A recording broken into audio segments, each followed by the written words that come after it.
Hey everybody, Leslie Draper here, just getting us situated for tonight's live gallery.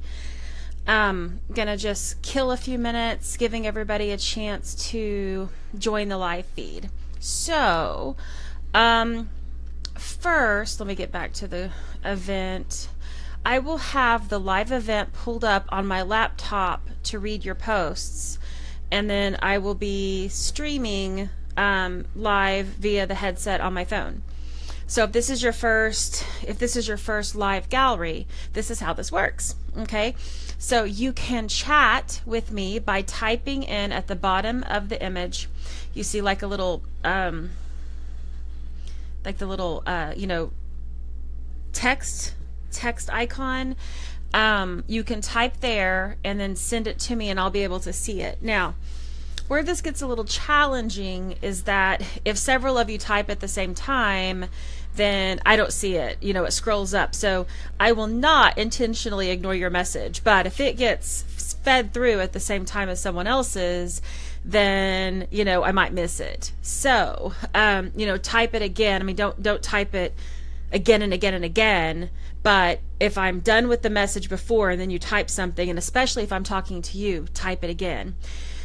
The best way to do it is if you have a laptop and a cell phone, so you can stream, or an iPad, whatever, that you can type in the group while watching me on one device and type in the group in the other.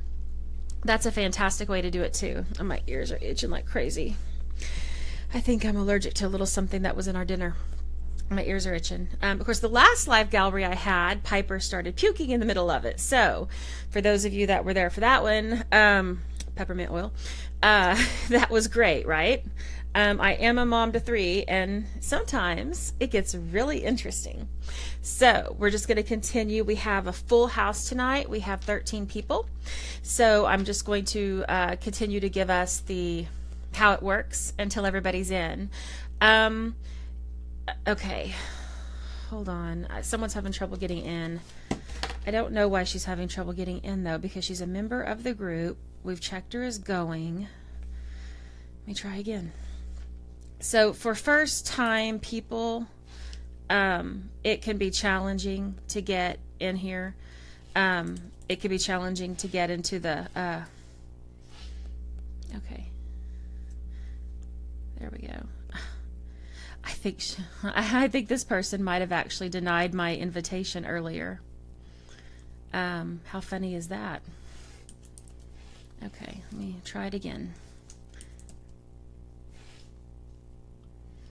Yep, okay, so let me try it yet again. Okay, let's go ahead and click her as going and see what that does. Sorry guys, this is what these look like the first time around. I spend the first 5 minutes trying just to get everybody in the group.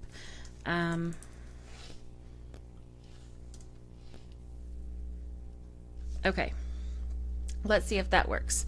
I just tagged Jeannie. Let's see if... Okay, let me try again. I just added and tagged you. See if you can find us. Okay. One night at the last minute, the first gallery, I was going back and forth between Facebook and email and going all kinds of crazy. So, yeah, it's great. So I think that we're moving forward now, and I think everybody's getting in here now. So, okay. Is Jeannie the only one who can't hear me? Can everyone else hear me?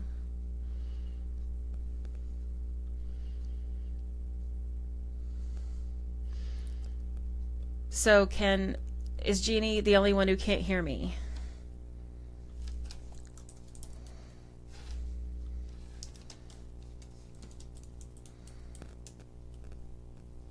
Okay. Okay. So let's give that a second to try to work too. Make sure your volume's up. Make sure you're not on mute. It is technology, and it's energy and technology. Okay. So looking at myself live here, I just realized that I never got to put on makeup today. That's interesting. That tells you what kind of day I've had. It's just been super, super busy. super, super busy. It's been a great day, but it's been super busy. Okay, so I will be going back and forth, okay? I'm going to be looking at, and someone's texting me. I will be looking at the screen on the computer, which is right here, and then I'll be looking at my phone, okay? The reason I asked you to post your questions is because it makes it work a whole lot faster. Now, to give messages, I typically just go down the sheet of how you signed up. So, it's thanks, Judy. We don't care about no stinking makeup. Well, normally I do, but today was the day that I did not wash my hair and I pulled it up. And today is the day that I never did have time to put on makeup. I thought I would have time and I didn't. So I'm just rolling with it. Okay. So that's about how it's going to work. I try to go down the list. It's alphabetical. So let me tell you now, if you say, Leslie, I have to get up at 4 a.m. tomorrow, tell me that and I'll bump you up the list. Okay. I don't want anybody to have to be up too late. And so, isn't my new water bottle great, by the way? It has the 528 frequency of love in it. I don't know. I'm backwards. Right here. See that 520? My gosh. 528. Isn't it awesome? And it has like dream catchers in it. Okay, so if you're going to be up really late tonight, if you have to get up really early tomorrow and you say, Leslie, I'm up by 4, can you bump me? Just tell me now, okay? And I will bump you up. I'll bump you to the top of the list for the readings. If not, I'm going to go down. Actually, the list I go down is the order in which you posted your questions. So we're on that thread that says, I'm so excited for the gallery tomorrow evening. So Paula's first, Amy's second, Marina's third. I go down that list. For the gallery, we try to keep this under 2 hours. So you have time to ask 1, maybe 2 questions. There's not a whole lot of time and we have to get to everybody in the gallery. If they're really fast questions, I can pop through them quicker, but bigger questions take a lot more explanation. So, if you've posted a bunch, I'll pick 1 or 2, and if there's time at the end, I'll go back around, okay? I'll go back around. Now, when I'm talking to you, I'll say your name if I know I'm talking to you, and point you out. Talk to me, so post either on the live feed or in the group that I can, if I ask you a question, type the answer as fast as you can. Now there's a delay. So sometimes I don't see your answer for a little bit because that's just the limitations of technology. Meaning that I post it and you might post it right back to me, but because I'm live streaming, it can take a little while. So if you're going to choose, maybe post it on the, the other group, on the actual Facebook event. Okay. But for your questions, post them on, in fact, I'm going to go bump that thread. Okay. I'm going to bump the questions thread. So if you will put your questions on the question thread, that would be great for me. Melissa, so you can either give me your question today, post it now, or just wait, and then when I get to you, you can ask me. Either way. Okay, so that's how I'm going to do it. If you say to me, I really need to get done early, let me know. Okay, so here's a common thing that happens. Let me go through the list real quick. 6, 8, 10, 12, 13. Okay, so we're sitting at a full 13 tonight. If I don't know who I'm talking to yet, because I just have someone in spirit. And, if let's say that I say, well, this happened a gallery or 2 ago. I have an older male in spirit, farmer, wearing overalls. He's pulling his hands out of his pockets, which tell me he never had very much money. Okay. If you think that's yours, say so. Say that could be mine, that could be mine. But if it's not yours, please don't try to make it yours, if that makes sense. So, sometimes we get so excited about our loved ones, that we try to make puzzle pieces fit that don't fit. So if it's not yours and it, like your grandpa was a millionaire and he was never poor and he was never a farmer, don't don't try to make it fit. Let's find one that's real for you, is what I'm trying to say. A lovely, lovely woman who she's one of my favorite people on the planet, kept trying to grab a message that wasn't for her. And anytime somebody would try to take it, she would say, that's mine, that's mine, that's mine. And then fast forward a little bit. And then at the end, I get a message from her that said, I know that was my dad, but I don't know why he kept coming through blank, blank, blank, because that was never like him at all. And I'm going, because it wasn't yours. Okay, so don't worry. I promise everybody gets a message. But, don't try to force something that's not there. That way, there's no confusion. All right. Second thing, I have no control over who comes through. In a private setting, I have a little more control, over who comes through because we have more time. So there can be, if your loved one that you really want to speak to doesn't come through, please do not take it that they're not around you or loving you or whatever. Just take it that it wasn't a good connection for whatever reason, or maybe they felt that some other message was more important, or maybe angels did, maybe angels felt that other message was more important. So so in other words, don't get upset or hurt if someone that you want doesn't come through. It happens all the time. And we channel what's readily available. I don't have a lot of time to dig in this type of session. If we're one-on-one, I will dig, but in this type of group thing, our time's going to fly by, and I'm going to try to get to as many questions as I can. So I don't have a lot of time to dig. Okay. All right. So I think that's it.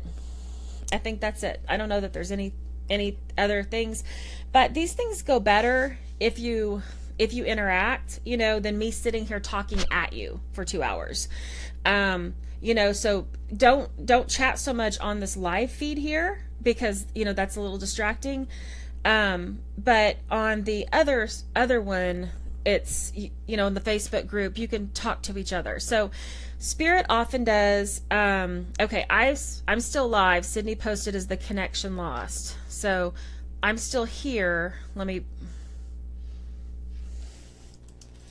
Has everybody else got me? Okay.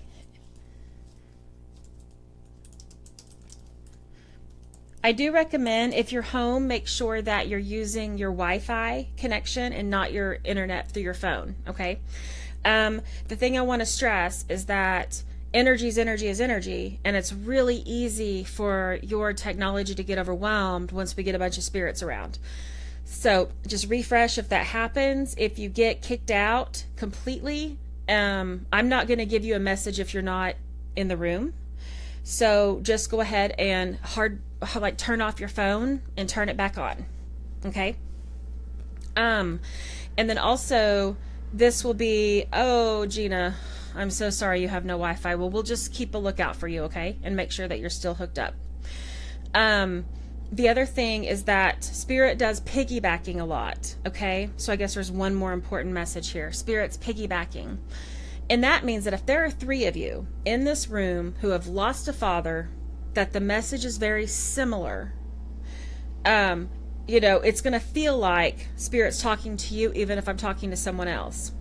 That in no way invalidates your message. It's called piggybacking for a reason. And so take it, if you know in your bones that that's for you, take it because it's a piggybacking message. This happened to me the first time I went to see Teresa Caputo. Somebody stole my message.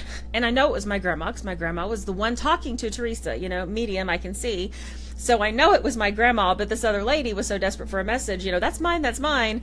And then she's going, but I don't know what the angel coins are. And I'm over here going, I do. But it was okay because it was a piggybacking message, meaning that Spirit brought people together that had similar experiences, similar losses, similar energy. And that is what, that's how the messages came through. Okay. All right. So let me check our room real quick and we are good to go. So be interactive, with each other, with me. Let's have a great experience. I hope that if you don't know the people in this group, by the time we're done, you feel like you're friends. Because that's what these are supposed to be. If space wasn't so expensive, I would we're in a space here in Norman, and we could do this in person and all, laugh together, but the tickets would have to cost so much just to cover the space. So that's the reason we do it the way we do it. All right. So let me get our posts up. Okay. So Paula is first. Okay. Since I'm going to do Paula's message first, Paula is someone who is in the biz as far as intuitive healing work goes. So if something I say to her doesn't quite make sense to you, don't worry, okay? And don't feel left out. It's just that she and I are in this line of work, so some of the stuff will be specific, and I'll give it to her her message is going to be a little deeper than, someone who isn't in this healing field. That means nothing other than we just speak the language. That's it. So her message will be. So in other words, don't let that message intimidate you or make you feel like you don't belong in this group, because you do. Okay? All right. So Paula says, I want to know, and Paula, so once I say your name, can you check for me, say here or hi or something, so that I know you're in the room, you're listening to your message, and you're good to go. Oh, and by the way, I will pull this off Facebook at the end, and I will put it on YouTube on a private setting, and you will, so you can rewatch it later. Okay, now that's worked for me twice. Will it work today? Hope so. I will do everything I can to pull it off so you can have it. All right. Okay, so Paula says, I want to know if Spirit has any messages for me regarding my physical health. Been having headaches and blood pressure slightly high, not sleeping well. Okay, and I'm just going to scan to make sure that, oh, you did something else too. Okay, also, I was wondering if I jumped through my last hoop with the landlord. Wow, there's been so many, as you said, in the cards you pulled about her behavior being 100% accurate, unfortunately. Sorry about that. It's like one of those balance things. You got to tell people the truth and what you see, but you certainly don't want to create fear energy so that you make it worse than it has to be, right? There's the balance. Okay, so first and foremost, we just had this huge shift. We are technically in 4D energy. 4D energy means everything's going to be coming to the top for us to deal. Okay. So, headaches are really common right now. Blood pressure being a little higher is pretty common right now. I would not read too much into it, other than it is the physical stress of not just hitting 4D, but also this big thing that you're trying to build. See it as your body's telling you that you're not getting rid of enough of the stress. And you've been doing generational clearing. So, it's not like you have an average life or an average job, so you really need to make sure you're getting a really good clearing every night, especially before you go to bed, so that when you wake up, you're clear. I posted that 12D meditation in I think I posted it in both groups, 101 and Conversations. If you need me to post it again, I can post it in here. It's probably one of the best meditations around. Now, I have finished the starseed activation meditation. I just can't seem to get it to post anywhere. So I have a little bit of a technology issue right there. But that one will be up soon, and that one will help as well. So I want you to see this as your body is just like, when your car engine's overheating because it doesn't have enough coolant, and you see that line just kind of going like this, tick, tick, tick. It's not, oh my gosh, your motor's blowing up. It is, you need to add a little more coolant. You need to get your fluids more in balance in your engine. Same thing here, okay? Your body's just telling you, hey, you're processing through the stress fine mentally, but your emotional body is holding on to part of it. And so you need to, just get that good release going on, and make sure every night, like before you go to bed, you need to clear your room. And make sure, it's really hard because when we lay down at night, typically that's when our thoughts start going crazy. But the worst place you can ever worry or process through your stuff is in bed. And, I'm guilty of it as well, but your bed space should be your peaceful, restorative space. It's not a processing space. It's not a dig down deep and go through it space. It is a peaceful, restorative space that needs to be protected as such, okay? Now, I just got a fantastic tip, and I'm going to pass it on to you because I think it's spot on. I was just told before you're trying to clear an obstacle, get rid of 27 things, okay? 27 things, and make sure that you're sweeping your porch, your home porch and your work porch every single day. It's part of feng shui. And the moment she told me this, like, it resonated fully through me, and I'm already like counting, oh, I can get rid of 27 things easily, because there's no limitations on big things, little things, medium things. It's just get rid of 27 things and then sweep your porch. And if you hear, I think one of the neighbors is mowing, so you might be able to hear that through this microphone. So that's what they're saying with the headache and the blood pressure. It's just telling you you're not getting all that stress out. Now let me look at the situation with the landlord. Okay, so here's what's going to happen there. This 40 energy is going to just whoosh her. All right. So at first, she might even you might even have a moment where you think that she is being so ridiculous, you're just ready to walk, because that's it. That's it. After that, she's going to get easier to deal with. It's like the Band-Aid is just going to come ripping off, and she's going to be extremely difficult, obstinate, rude, just feeling like everybody's taken from her, even though that's certainly not true in this case for you. But she's going to feel that, and she's going to pick this place to hold her boundary. Okay. And then after she feels like, okay, I've held my boundary, I've had my say, then it's going to get better. And then she will, back off some and be a lot easier. Oh, that happened on Monday. Yeah. So once I keep trying to watch the conversation here too. So once she does that, it'll get easier. It's like she feels like she absolutely has to find a boundary to hold, and she can't hold the boundaries where she needs to hold the boundaries. So, it's like her soul is saying, okay, Paula's a healer, very intuitive and very, very loving. And so I can go hold my boundary with her. Right. And that's what she did.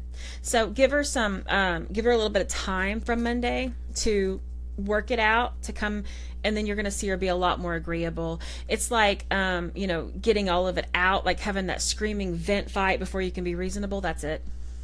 So yeah, she'll come back around, and she should come back around relatively quickly if Monday was the rock bottom of it. And notice how I'm saying that, if Monday was the rock bottom, because when I look at that energy, it's still really chaotic. So I really can't tell you for sure if she got all of it out or if I'm just seeing residual energy that's on its way out. I can tell you she's not clear.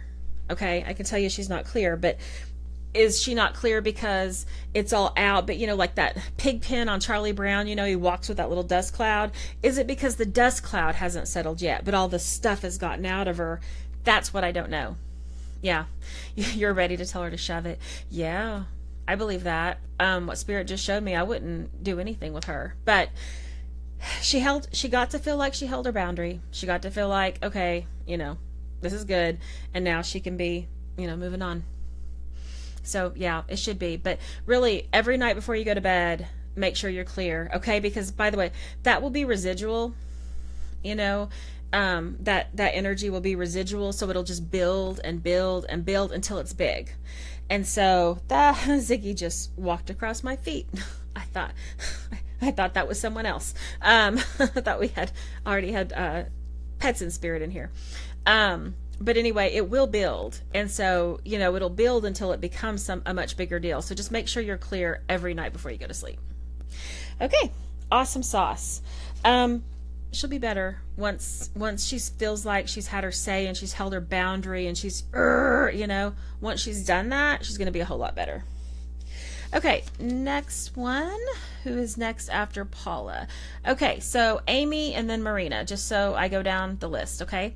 Amy and then Marina. Okay, Amy. Here you are. And Amy, at first it was going to be your friend, but now your friend couldn't do it, so it's you, correct? Okay, so Amy says, I'm wondering if there are any beings, cat, dog, human, or other, hanging around that have messages for me, edited at, or messages for my husband, Joe.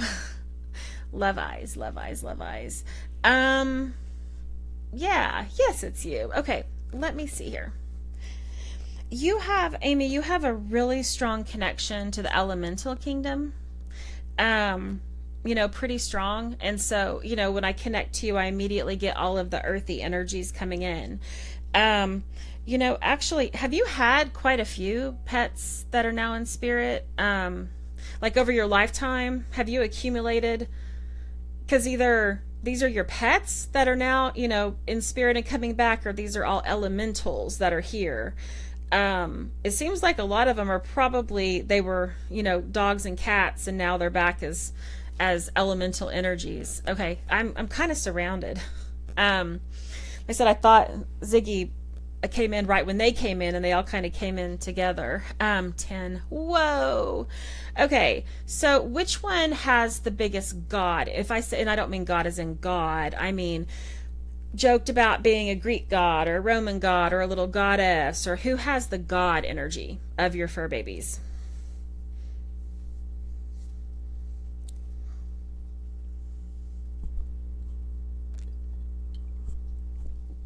Any one of them come through more like, oh yeah, that was like, Zeus or Apollo or, Aphrodite or something like that?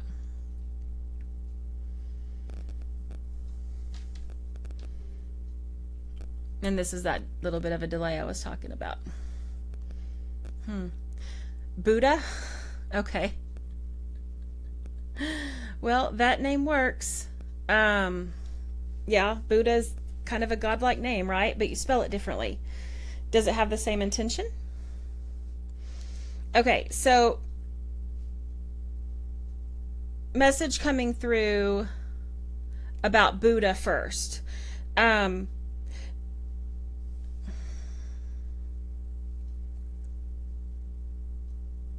Yeah, okay, Buddha, and then also the problem with seeing animals in spirit is, sometimes they think they're bigger than they are, but this is a massive dog.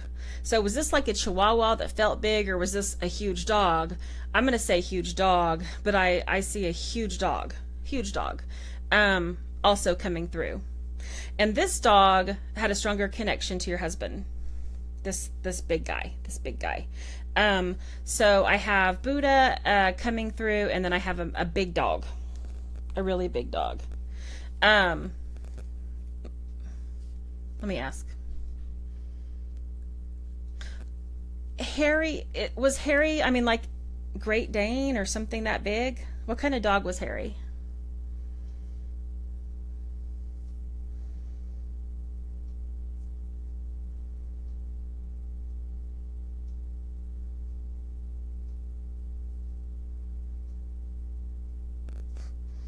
Okay, I would need to Google that. I don't know that one. Okay, so if that's a big dog, that is a gentle giant, then I think it's Harry, because this is a very gentle giant dog. Let me real quick pull up Malamute.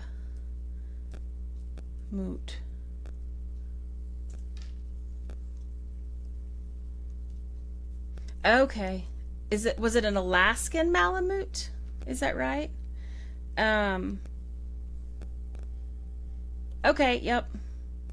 Well, not quite as big as a Great Dane, but pretty big still. So yeah, I believe this is Harry, and also how the dog got his name. What an awesome dog! What an awesome dog. Okay, so yes, I do believe that, and I have Buddha as well. Harry's coming. I don't know if he's trying to connect to your husband more because he was closer to your husband, or maybe you feel like your husband needs it. But I do see him coming in as a protector to your husband, and coming through, and also he never felt like he wasn't understood. So in his mind and in his heart, he could have a full conversation with you, and with his dad. That there was no, like people knew what he wanted. You knew what he was thinking. You knew what he was communicating because he just communicated that well. Yeah. So he's coming through for your husband. Buddha comes through as it's an interesting thing.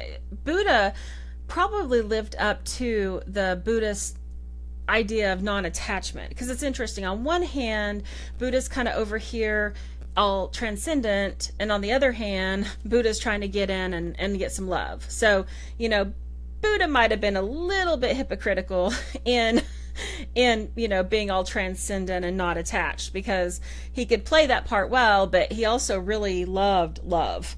You know, it's like he kind of just would flip a switch and go from independent and needing nothing and transcendent, and, you know, wanting to be reassured, you know, that he was loved and he was safe. So I see Buddha almost like split personality.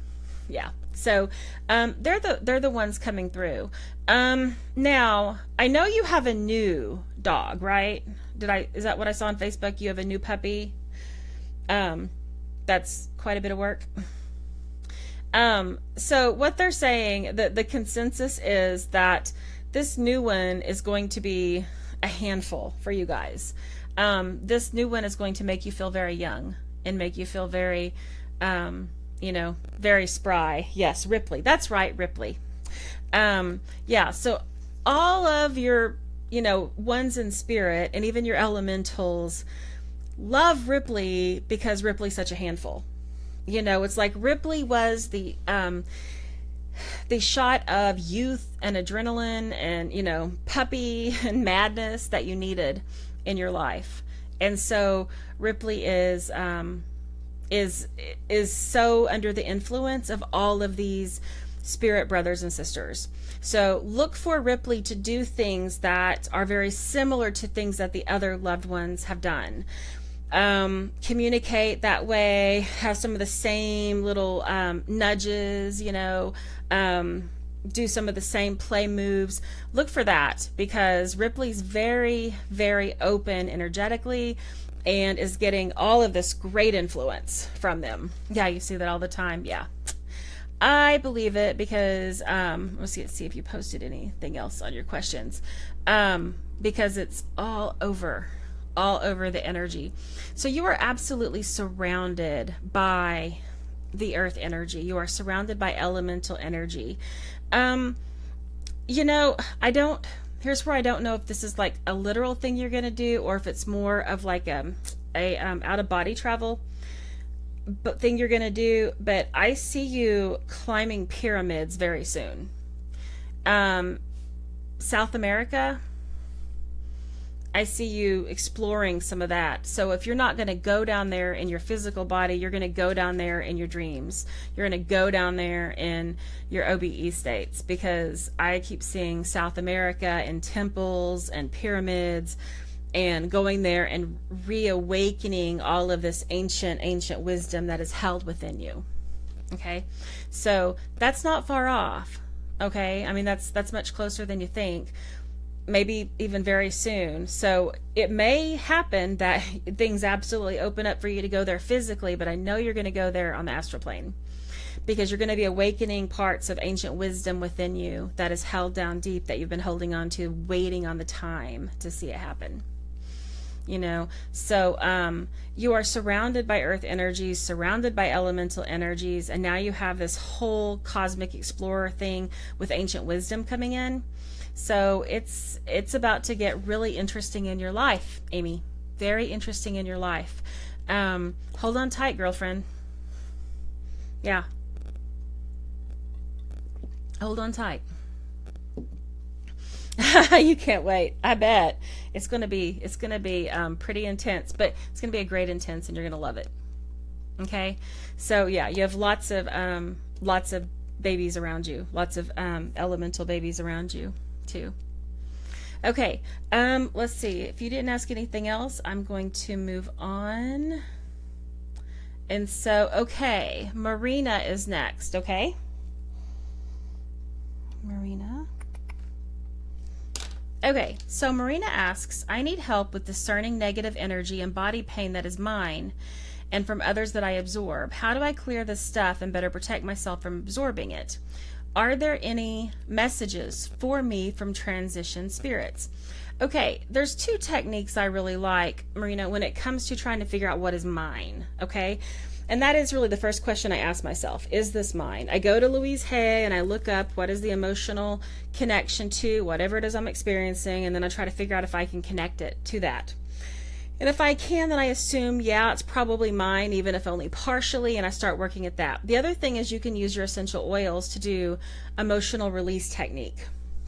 That can also be really effective. There's a whole book on it. You probably have it, but you can do that. But one of the things to ask yourself is wherever, let's say that this shoulder is hurting, okay?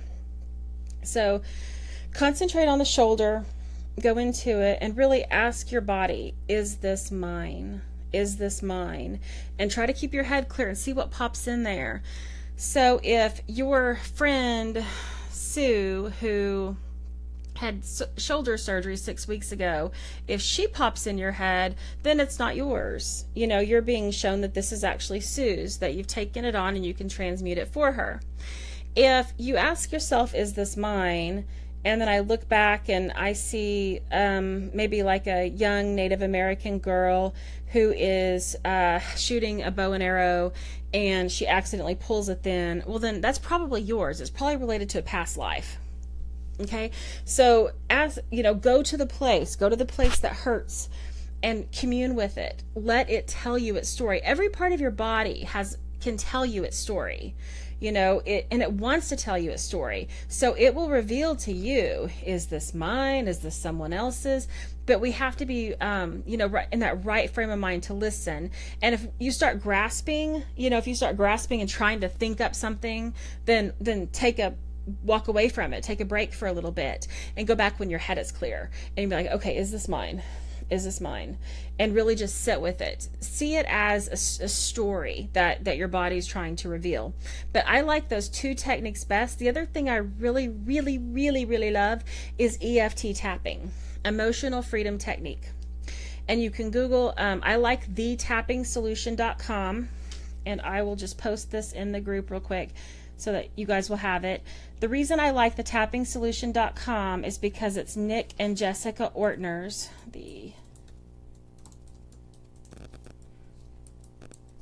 It's Nick and Jessica Ortner's page, and Wayne Dyer worked with them before he died. Okay, and so I like it, and I'd heard of tapping, and I didn't really give it any credence, and then I had something happen that was really hurtful to my heart, and so I started tapping it, and I followed the steps. I memorized the tapping locations, and I followed the steps, and nothing happened 4 rounds through tapping. My pain was like a 9. It stayed at a 9. Nothing happened. On that 5th time through, my pain went from like a 9 to a 4. And by the 6th time through, my pain was at a 1. And that was the moment I realized that there's really something to this tapping stuff. So if you've never heard of it, I just posted the link. I highly, highly recommend that you check it out. Okay? It's a really effective tool. So the other thing you can say is, even though I don't know how to tell if this is my stuff or not, I completely love and accept myself. You can tap to anything. So, you know, that's the idea. But with you know, listening to your body and discerning this, use what tools you have. You can also ask one of the healing angels, Archangel Gabriel or Archangel Raphael, you know, come through and reveal to me, is this mine? You know, is this mine? What do I need to do with it? And if all else fails, treat it as yours, because you wouldn't have taken it on if there wasn't something you were supposed to do with it. So view it as yours to transmute, even if it's not yours from your own energetic body. Okay? All right, so when I posted that link, I lost our questions. Let me scroll back down here. Okay. Make sure you didn't have another one down here, Marina. Okay. Okay, how do you better protect yourself? You know, I really do like that 12D meditation I was telling Paula about. You know, it's in a couple of different groups, and we can post it in here too. It really is good. You know, the biggest tool the Spirit has ever given me for how to not absorb so much stuff is, the grass is green, the sky is blue. And it sounds so simple, and it sounds like it's just way too simple to do any good, but it does. So the grass is green, the sky is blue, is I'll hear spirit say that in my head, and what I know is I am to have the same emotional reaction as if you said to me the grass is green or the sky is blue. Meaning if I see the sky as blue and you see the sky as teal or green blue or green, that's not going to hurt me. You may have a different filter. You may be looking at a different part of the sky. I'm not going to argue you, and it does not threaten me, and I do not have to take anything on from that you see the sky slightly different than me. It's okay. Same thing with the grass. If I say grass is green and you say, well, technically it's summertime in Oklahoma and the grass is now yellow, I'm not going to argue that. That is not a threat to me. It's not a threat to my life, to my beliefs, to who I am. Therefore, the grass is green. Okay. You may see it as yellow, I see it as green. That is not a big deal. Same tool. So when you see someone who's hurting and you're trying to take it on, grass is green, the sky is blue. You can't, taking on their pain, it really doesn't lessen their pain. I mean, if it did, then that would be a really amazing healing technique, right? If you could just go in and snatch someone's pain. But it doesn't work that way. All we do is we absorb it too. It's like it spreads, like a virus. If you have a virus and I think, well, I don't want you to suffer alone, so I'm going to take some of your virus from you. And I think by infecting me with the virus, you're now going to have less of the virus. That's a fallacy. That is not how it works. I just made myself sick, but you're still sick. So it spreads that way. Same thing with this. So you can't actually help anyone by taking on their pain, but you can help them by holding the vision of them being healed and happy and safe and loved. And that becomes your place as a light worker, to see through the illusion of brokenness and into the healing, and hold that vision for them. Okay. And that's how you protect yourself. You can use different colors of light, pink, blue, green, yellow, gold, different shades of blue. There's all kinds of different colors of light you can use. But at the end of the day, if you're not internalizing it and taking it on as yours, you don't need that other shielding area. Okay? All right. Thank you, Marina. Good question. And I hope that helped everybody, because that was a really good question on how to protect ourselves. Okay? On how to protect ourselves. Okay. Moving down. Okay. Sydney. Here we go. Okay. Sydney, high five. I loved your video. Thank you. Okay, so she wants to know if her mother-in-law has a message for her husband. Also, time permitting, I would like to have whatever the message the angels feel I need. Her name is Janine, if that helps. Okay, well, let me see if I can find Janine, okay? All right, Archangel Michael. Actually, so the first person, Sydney, I have coming through is a grandma. We're not giving up on mom, but the first two, grandma and a grandpa. So I have a set of grandparents coming through for your husband. Grandpa wants to speak first, okay? Let me check this and make sure you're not writing to me. Okay. Oh, Sydney, I forgot to ask, are you in the room? Can you answer yes if you're in the room?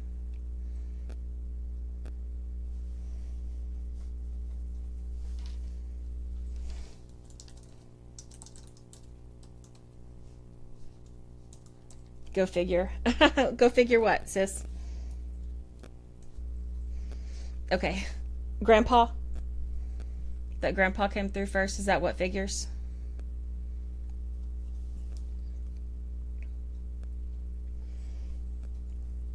Okay, so I just realized I misspelled room on that. Oh, about grandpa, yeah. Grandpa is wanting to come through first. Okay. So grandpa starts off by apologizing. And by just expressing that he didn't always handle things and do things the way he wished he could have, and that he does have some regrets, not just where your husband is concerned, but where a lot of his family is concerned. He definitely comes through as someone who had a lot of burden in life, and got weighed down by it and kind of lost in it sometimes.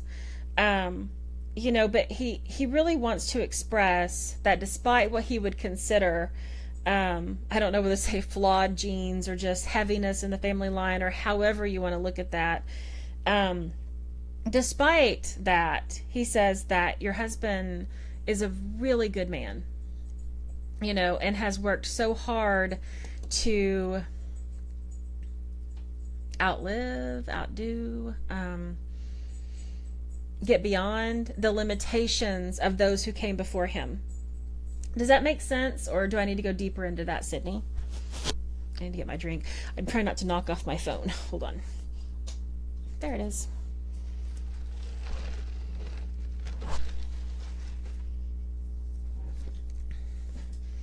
Does that make sense about him? And sometimes there's a delay, so we'd have to wait a second for the answer. Yes, okay. He comes through kind of heavy, and with some things he wished he could have done differently, regret. And he just really wants the opportunity to say that your husband made it out, became a good person, created a great family, found a great wife, and really overcame what the family line had left. Okay? And he is really sorry. And I'm not going to go any deeper into that. I mean, I can see it, but I don't feel like it's appropriate, since we're giving someone else's stuff, okay? Because this is your husband's stuff. So we're not going to go any deeper into that. But we'll say what he's said so far. But he does value the opportunity to say that, and so he wants to thank you for being open to receiving a message from him. And he does understand if you don't want to pass that on to your husband right now. He understands. But it just makes him feel better to have been able to say it, to someone who was willing to hear it. Okay, now let's see if we can find his mama. Okay, so I have, is this mom? And if it's not, then it's someone else. We need to figure out who it is.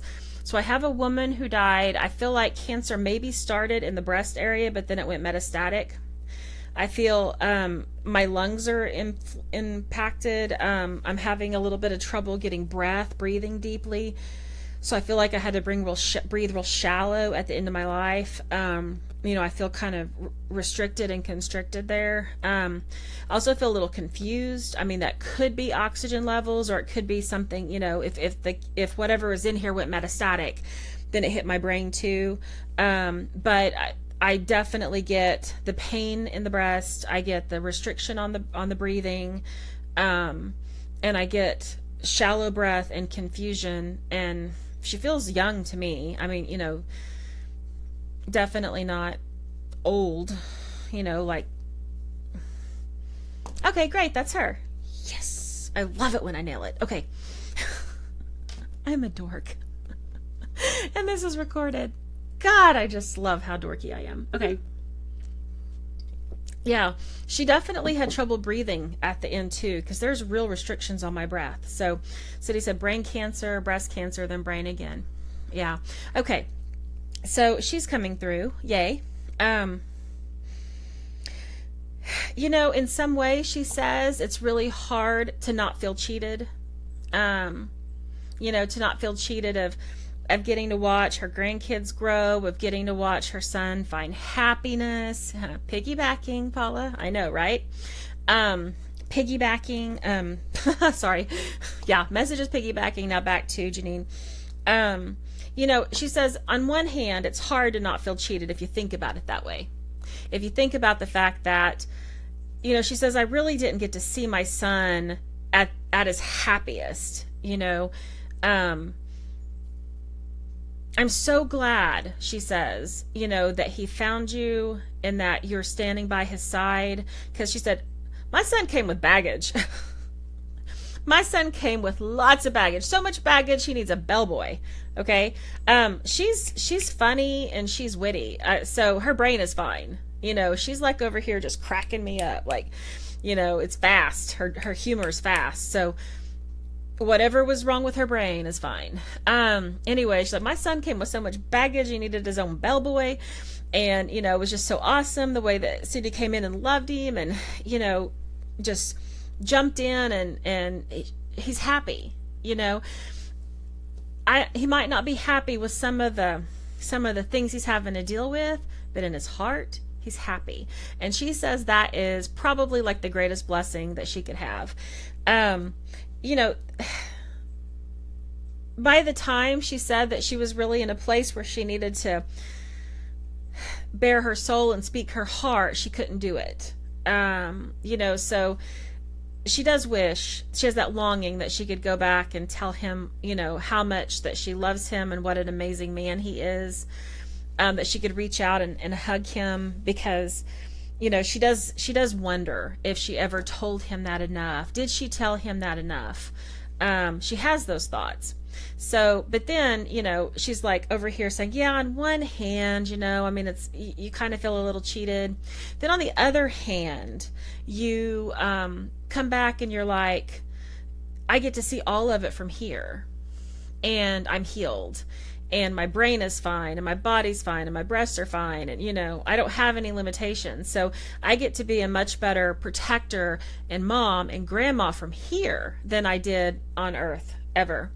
So, you know, that's where she is. You know, grandpa's all about saying, I'm sorry, but mom is more about expressing, did I do enough? You know, did I do enough to show him, you know, what a good person he was? Did I do enough to tell him how much I loved him? Did I do enough to encourage him? She doesn't know. You know, or she knows and she feels like she didn't, one or the other, but this is, you know, these are her thoughts. Did I do enough? You know, she's just really, she's very contemplative where she is. Okay. Very contemplative.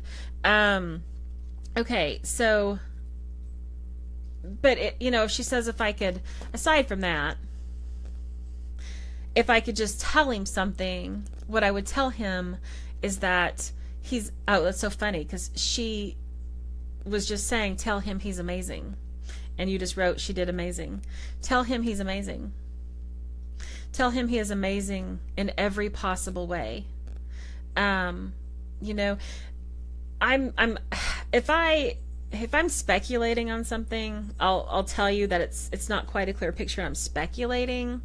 And what I'm wondering is that, did she think that maybe she could have given some, you know, some better advice or helped out in something so that he wouldn't be going through some of the heartache that he's going through now, you know, with his ex and everything. So, you know, maybe that's where she's feeling like maybe she didn't do enough. Maybe she didn't say enough, or maybe, you know, she's just one of those people that always wondered, you know, if she was doing enough. But there's not regret. Grandpa has regret. There's not regret with mom. There's wondering, you know. You know, could I have done more? Was there something I could have done to have spared him this heartache? But he's amazing. Her message for him is, you are amazing. You are such a good husband. You are such a good father. You are such a good man. You are amazing. He definitely wishes he could speak to her about that. Yeah. I think she does too. You know, that's that inner, you know, it's like, gosh, is there something I could have done to have made this easier or better or whatever? Yeah. Okay. Well, you know, she's really happy that he's with you, and she's really happy that you were willing to dive in with, you know, with her son that has so much baggage with it. He needs a bellboy. She's funny. She's witty. So, I don't know, you know, if I'm assuming with brain cancer, you kind of lose that at the end, but, you know, she's saying it. All right. So thank you, Sydney. Okay. Moving forward. Let's see. Okay. Kay. Kay says, I was wondering if my dad has any messages for me. Also, what spiritual gifts can I develop more, and how do I do that? Are there any messages I might need to hear? And thank you. Okay, Kay. Okay, Kay. I like that. Okay, Kay. Okay. So what with, let's ask Archangel Michael, are there any messages or spiritual gifts that she needs to do more before we try to find her dad? He says you're doing great. There's not anything that he would say she needs to go do this or she needs to change that or, switch this up. It's your self-doubt that makes you think that there's something you're missing. You're not missing anything. There's not a thing in the world that you're doing wrong. You just got to keep practicing. He says, Archangel Michael says to tell you that the way to fully define and explore your gifts is to put them to use. So continue. I know you did the spirit fair a little while ago. Continue, do it again. Keep doing that. Just keep exploring those gifts and keep exploring it. The more you put them to use, the better you'll get. It's just like a muscle. You have to train it. You're just training that muscle again and again and again, and you just keep training it until it's golden. Okay, so there's really nothing else you need to do except confidence. Confidence. I didn't even ask, Kay, are you in the room? I'm going to feel really silly if she's not. Sorry, I meant to ask and double check before I started talking. Let me type R. So after K will be Cass, okay? So Cass, be ready to go after K, okay? Okay, yay K. Sorry, I was going to type to you. All right, so what you need is practice and confidence. Your gifts are there. They're muscles. You're training them. You're forming them. There's not anything else you need to add other than practice and confidence. Okay? Now, let me see if I can find your dad.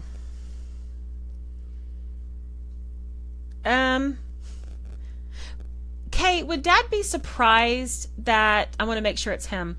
Would Dad be surprised that he would be coming through a medium to talk to you? I mean, would that be something that he would not picture himself doing? Because the mail that's coming through is saying, I never thought I would be doing this. I never thought I would be coming through a medium to talk to, my loved one. So he's a little surprised he's doing it. He's a little bit, happy to be doing it, but also surprised, a little pulled back with it, just trying to feel it out a little bit. So does this sound like Dad? Also, I get, no, came they Cindy before? Okay, then no, this is someone else's, okay. So this is someone else's dad trying to jump in. That's why I wanted to clarify. So I'm going to ask him to step to the side, okay, and I'll come back to him because whoever he wants to talk to, this dad, or it could be a grandpa, father figure, is in shock that he's speaking through a medium to his loved one. Shocked. So we'll pull him back up in a minute, okay? All right, so let me see if I can find your dad now, Kay. That's why we ask the questions. Bill Carter. I always forget your maiden name is my maiden name, and then it shocks me when I see it for some reason. Okay, Bill Carter, Archangel Michael, is there a Bill Carter around?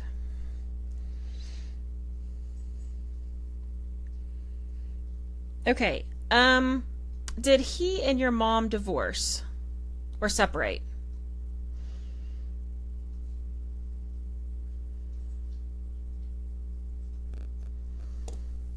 Did they have a really difficult relationship?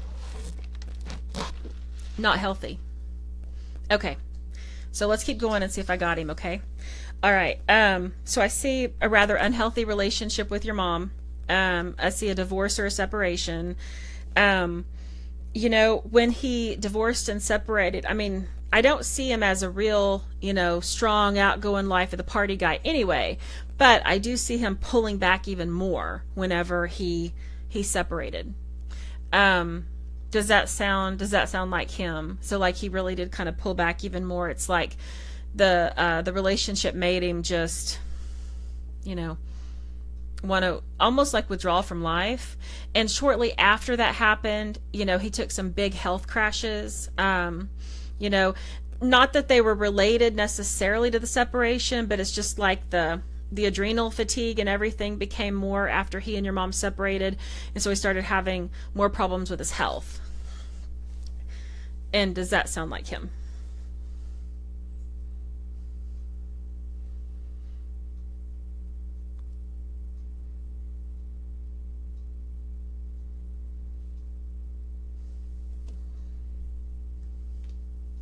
Okay, great. Got him. I feel confident now. Okay. Um, so he feels like you, my friend, are more of a daddy's girl than a mama's girl. He definitely feels like the two of you are closer than you and your mom. And now, does that how you feel? I don't know. I'm just telling you what he's making me feel. And I feel like he feels like you were very much a daddy's girl. And that you had a closeness with him. But again, his closeness is going to be different than you sit and talk and have, all these questions about the wonders of the universe. He's pulled back too much for that. But in his heart, he feels like you two had a really special connection, and probably one that didn't need a lot of tending to, and it didn't need a lot of conversation. It was just kind of there. And so, well, I'm going to ask you straight up. Was he ever able to really express his emotions and tell you that he loved you and say, I love you and stuff like that? Was he able to do that?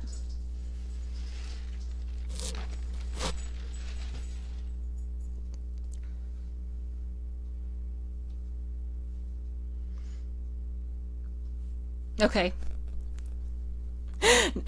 Capital N, capital O, exclamation point. Okay. So he's expressing that this was like one of his regrets, is that he never got to the point where he could do that. He says this whole time, Spud, no, Spud, no, Spud, no. Ugh, sorry, dogs. This whole time, it's like he had himself convinced that he didn't need to tell you. That he never needed to tell you that he loved you because you knew. He knew you knew. Therefore, it never had to be said. And you didn't know, right? I mean, you hoped and you tried to make that connection, but in his mind, you were daddy's girl and you knew. So he built a relationship out of what he needed it to be, not necessarily what it was. And, that part, he does have some regret about that he couldn't be more of, the father that you needed, that could tell you how much he loved you and how beautiful you were and how special you were. And he says that, he says that I think that the fact that her mother and I had a pretty dysfunctional relationship has affected her ability to have relationships. And that's hard when you look at it. And so he's expressing that. He's saying to tell you that, he can say the words now, but now's not when you need them. But he can say them now. And he can say, I love you. I love you, my daughter. He can say that. But he, he couldn't when he was here. And he does have regret there. And even though he's expressing this regret, he's saying, but even knowing what I know now, I would hope to God that if I went back to earth, I could do it. I hope I could, but I don't know. Because he didn't get that growing up. He didn't get that. So he didn't know how to be that, that loving person as well. Your dad shows me that he had a really, really hard childhood. And, he blames that for his inability to be safe in his emotions. So your dad really does love you and really considers, and it could be that he built it in his head and it's not necessarily accurate, but he did build it in his head that you two had this bond that didn't need words, that it was just unspoken and he didn't have to say I love you and stuff, which clearly you needed it. But so that's what he's coming through and saying. He's coming through and saying that of course he did, and he wished that he could have found a way to have said those things. Because even now, I'm in heaven and it's hard to say those things, but he wished he could have, because he thinks that caused you a lot of pain in your life and he accepts responsibility for that. So he is sorry for that.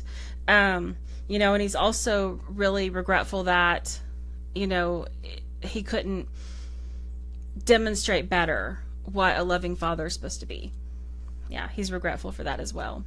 Archangel Michael says to tell you to stay on the path. Keep practicing those readings, keep using those muscles, and you will have so much confidence before you know it. Okay? All right, Kay. Thank you, and I'm glad we were able to find your dad. And I'm glad he was able to find some emotion to express for you. Okay, so Cass is next, okay? Cass, are you in the room? Can you confirm for me that you're in the room and you're listening? Okay, you think that was your dad? Well, that would make sense because whoever it was, I said we were going to read for you and then with Kay, so that would make sense that your dad jumped through. He got a little too excited and he jumped through a little too soon. Okay, so, oh, you're writing to me. Let me see where you're writing. Sorry. I'm sometimes decent at watching both boards at once, and sometimes not so much. Okay, so yes, Cass, I do believe that this is your dad coming through and saying, I'm surprised I'm here. I'm surprised I'm talking through a medium. There's lots of surprise with him. He actually comes through as more of like a quiet intellectual. Does that make sense? I'm just starting to connect, but someone who would almost overthink things in their head but do it all internally. They weren't out there externally processing everything. It was all an internal process.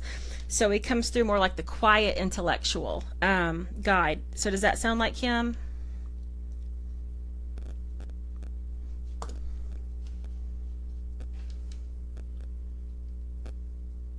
Yes. Okay, awesome.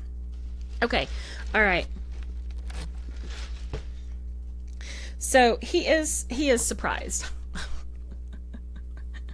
I mean, how weird it is, he says. But on the other hand, how great it is.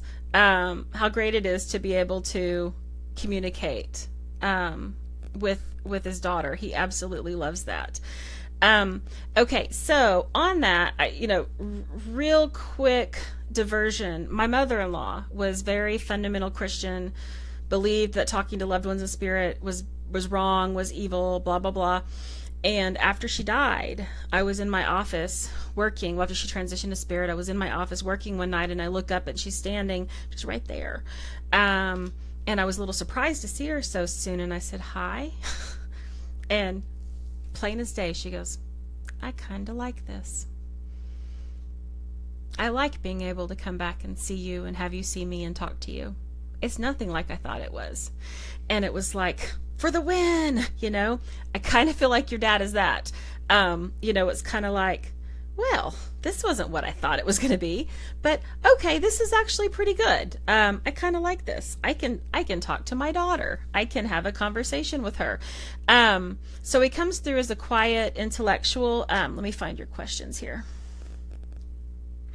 I would like to ask Spirit if there's anything I should be concerned with in regards to the health of the boys in my household.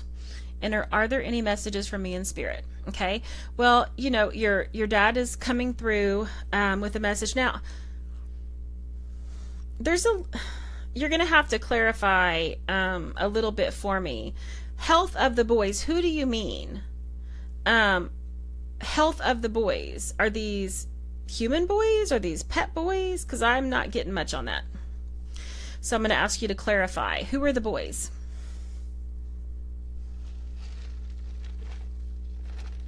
I was trying not to show that I was drinking from McDonald's. Oops. Okay, just give that a second. So who are the boys that we're talking about? Because there's an energy disconnect, and I'm not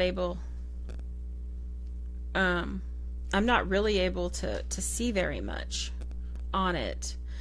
Okay, children and husband. Okay, maybe that's why. Maybe because I was looking for just children or just fur babies. Maybe I wasn't thinking husband and boys, because when I looked, there just wasn't anything there. Okay. All right, let me pull back your question back up. Here you are. Okay.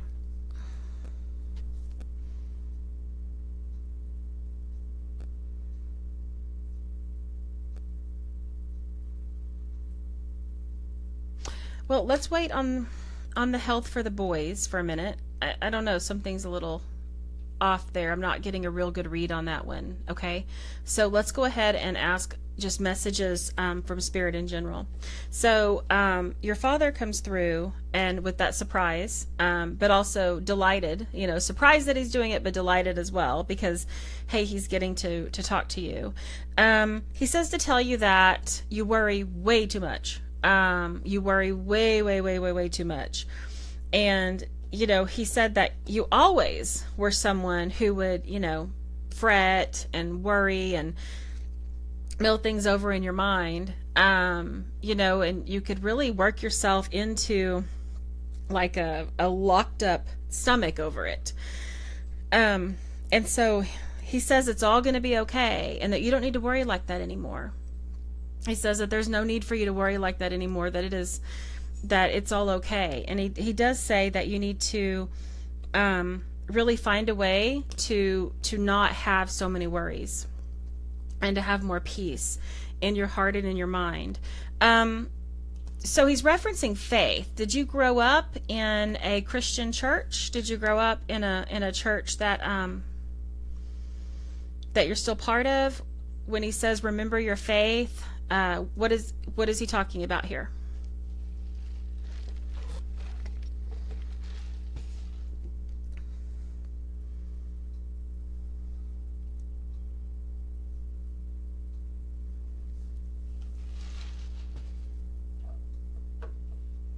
Use a little sacred frankincense.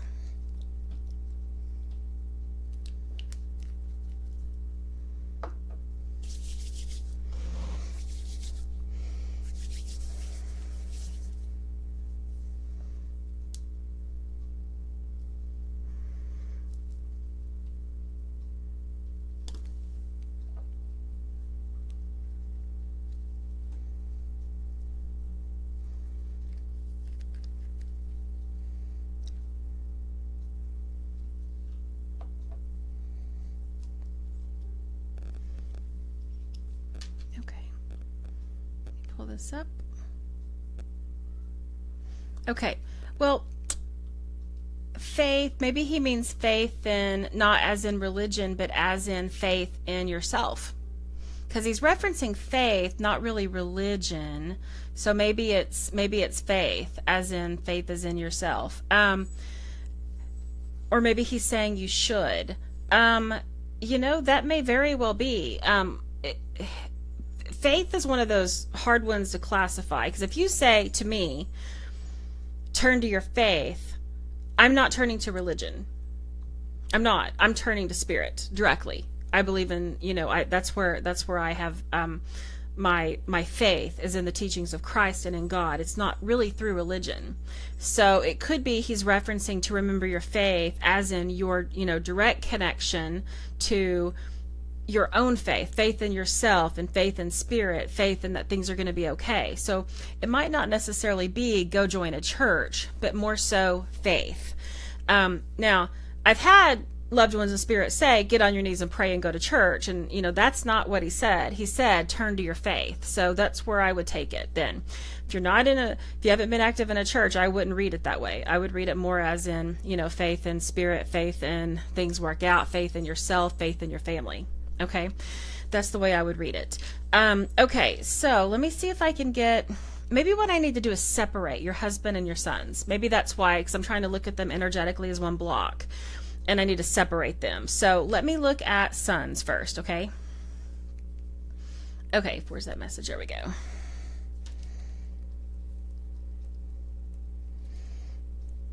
Okay, boys' energy, it's going to be consistent. Health is going to be consistent. So wherever it's been, it's going to stay about like that. It's going to be very predictable in that. So if there's, one thing wrong, you can expect one thing to stay wrong. If nothing's wrong, expect nothing to stay wrong. It's going to be very consistent in that. Now, with your husband, though, I got to tell you, he's got some stuff coming in. And so spirit will not betray someone's right to privacy. So let me say that first. So what that means is if your husband would get really upset, not his ego self, his soul, if his soul would get really upset about you knowing about him, Spirit's going to say no. And I was kind of worried that that might be what was going on at first. But once I separated them, I started seeing things. So that means that his soul is in agreement for you to know this stuff, okay? I put that peppermint in my nose and now it's itching. Okay, so his soul. Now, he needs to stay on top of health things. He needs to, whatever regular checkups would be, he needs to go. He needs to stay on top of, especially anything relating to cardiovascular systems, okay? He needs to stay on top of that. Also, you need to get as many dark green foods in him as you can. So if you can get him to drink green juice, that would be optimal. Good luck with that, because that's really more of a calling than a here, let me just down this for you thing. But darker green foods will give him more, I think they're saying the antioxidants that he needs, more of the nutrients and the antioxidants that he needs. Might be a good idea though, everybody do a parasite cleanse, okay? Do you have animals in the house maybe, or there's just people that have animals everywhere, so I guess that's really irrelevant now. But it might be a good idea to do a parasite cleanse for everybody in the house, okay? But kids are going to stay consistent, boys are going to stay consistent, but husband needs to stay on top of checkups, needs to be focusing on cardiovascular health, needs to be, dark green. He needs good nutrition with antioxidants is what I'm hearing for him, okay? All right. Let me see what you posted.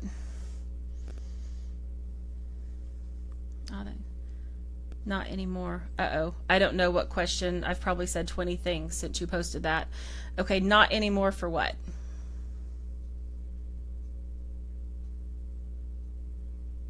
So we know after Cass comes Sherry, okay? After Cass comes Sherry. Okay. Is Dad at peace?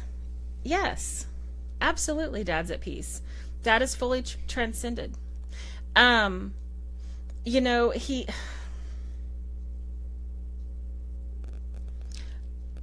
crossing. Oh, not anymore for animals. Okay. Still parasite cleanse. It's a great idea. And you can pick up parasites anywhere. And just everybody gets parasite cleanse is what I would do. And I would make sure hubby gets lots of those dark green vegetables, dense in nutrients with lots of antioxidants too. He needs that too. Okay. It's not true that everybody, as soon as they die, they cross into heaven and they're just fine right then. It takes time. My dad took about 2 decades before he was fully transitioned. Sometimes it takes 6 weeks. Sometimes it takes 6 months. Sometimes it takes 6 years. It's very different for everybody. If you go to HBO, if you have HBO, or maybe you can find it on YouTube, there's a documentary called Nobody Dies in Lilydale. And Lilydale, New York is a town filled with mediums, okay? Just tons of mediums. And their general rule is they will not attempt to talk to your loved one until they've been in spirit for 2 years, okay? 2 years. That's because it takes that amount of time for, for your soul. It can take that amount of time for your soul to be truly at peace. And what happens when we talk to someone who's not truly at peace, you get some crazy messages, because wherever they are in their healing process, that's the message you're going to get. So as a general rule, we don't give messages from those that are not fully transitioned. Now you transition in phases, so there's some leniency there. But your dad feels peaceful to me. I'm sure he still has some things to do, but he's not earthbound and he's not lost. Okay. So he does have peace there. Makes sense? Okay. All right. So, thank you, Cass, very much. This is my first time, I think, connecting to you or reading for you, so it was my pleasure. A lot of the people in here have had sessions with me before, so thank you for giving it a try. Okay, on we go here. So Sherry was next, correct? Okay.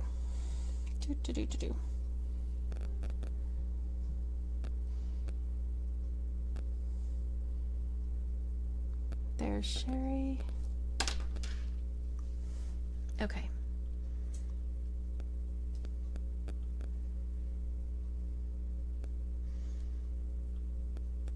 All right. Where is your... Okay. Sherry, are you in here with us? Sherry, can you confirm for me, please?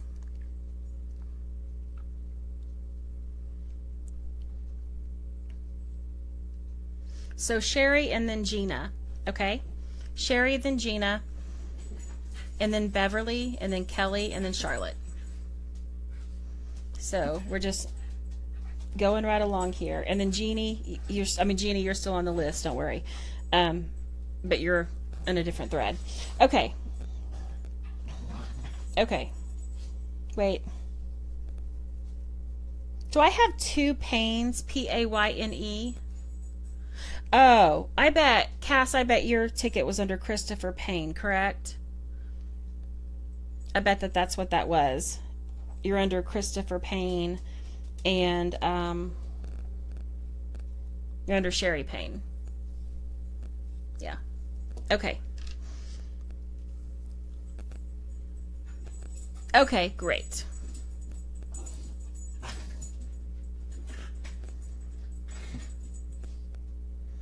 Okay, so let's see, Sherry. Okay, hold on just a sec. My dogs are under my feet and they're jacking with my cords and everything's about to go flying. No, no, no, no, move, no, no, no, Spud, Ziggy, no, no. Sorry, guys, no. Get out of my office. No, this is my space, my sacred space. Go away. Stop eating my foot. Go. Oh my gosh. Sorry about that. When I try to look professional, that ship has sailed. Okay. All right. So Sherry, you're next. Stop. No. Oh, he's in the computer cord. Crap. Oh, there it went. Hold on, guys. No, get out of here. I'm going to go put the dogs up and I'll be right back, okay? Bad dogs, bad. Ziggy, Spud, come on. Oh, bad dogs, bad. Come on.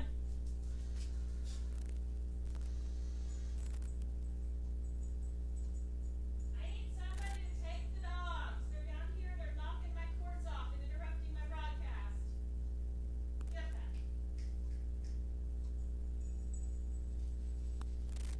Up there now.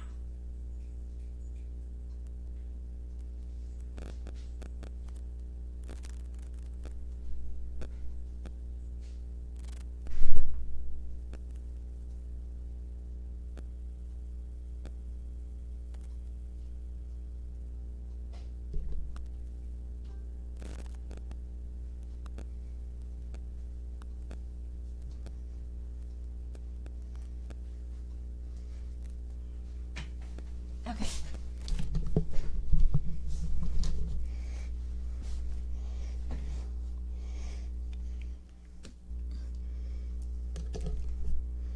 Here's where I try to look sophisticated. Okay. I feel like, you know, the new mom who, you know, you just had a baby and you haven't been out of the house, or for the first time since that kid was born, you're going to do your makeup and do your hair, and you're going to go out, and then, you know, you pick up the baby for a minute and you look down, now you're covered in spit up and it's in your hair, and pretty much how I'm feeling right now. Not only did they unhook everything, right? They pooped in my floor. So much for being fancy. Okay, so Sherry, oh, well that actually explains a little bit why the quiet intellect was more familiar, but you were not familiar, Cass. That explains that, because I kept thinking, why is this guy's familiar, but he's never talked to you before through a medium, or he's surprised that he's talking to you through a medium. But there was something familiar, so that actually kind of makes sense. Okay. Quiet intellectual, and he is at peace. You know, that's going to tie us into Sherry's thing. That's going to tie us right in there, because Cass said Sherry is my mother-in-law. Okay, they're related, and Sherry asked, the last 16 months of my husband's life, he wasn't well mentally or physically. He didn't think I loved him anymore and thought I was unfaithful. I would like to know to now that he knows that wasn't true. It bothered me that he died thinking this. Do my angels think there might be someone else in my life someday? Okay, so Sherry, are you, I'm assuming you're with us because I saw that you posted on that. So, you know, your husband's in peace, but again, you know, we're talking about different levels. And so some people, it just takes a little longer to go through all those levels, you know, and the Lilydale story I gave, and that's why. So he's not earthbound, and he's not lost, and he's still just trying to figure things out, but he's not lost, and he's not sick, and he's not hurting, okay? You know, it's interesting because he is a totally different person almost to the two of you. With Cass, his daughter, he comes across as more quiet, intellectual, maybe more serious, maybe a little more thinking things over. With you, Sherry, he comes through kind of funny and maybe still a little possessive, you know, but the thing that more than anything else is that he knows beyond anything. He knows that he knows that he knows that you loved him. Okay? He knows that you loved him. He knows that, oh, good. We're talking about different dads. That actually, yay. Because I was trying to connect them and I was struggling to do it. So, Christopher's, okay. I have seen, Cass, I think I've seen your dad before, though. There's something familiar about him. So I'm glad they come through as totally different people. But there's something about your dad that's familiar. I think I've seen your dad before. So it's possible he came through in one of my public galleries before trying to reach you, because there is something that is familiar about him. There is something that I know about him. So go back. How much time do you have, Cass? How much time do you have? On my public page, there's like 100 videos, and it's me channeling out to people. And sometimes these people don't find their video for 6 months or a year. I think your dad was one of them, because there was something that was familiar there about him, even though you're not familiar to me at all. He was familiar to me. I think he's tried to reach you before. Okay. If Spirit can show me, I'll find the video and I will send it to you. Okay. So he is familiar to me for some reason. I think I've channeled him on a video, or he came through Robin when you had a reading with her at my house.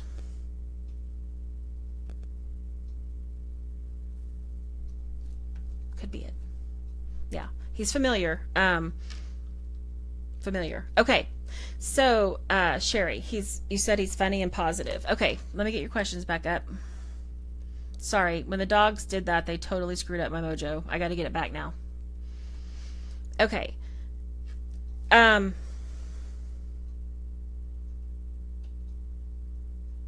the angels think?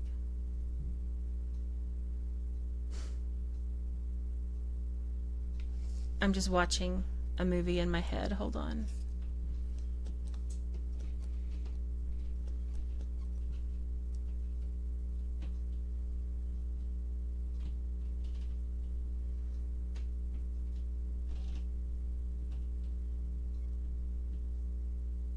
Okay. So he says to tell you, I just watched a movie, that, you know, he knew that he was going to be leaving. He knew his body was going to be done. And some of the harsh things he said and did were his attempt to pull away from you. Okay?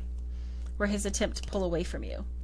So it's not really, not really, that he didn't think that you loved him. But it was easier to face leaving you if he told himself that.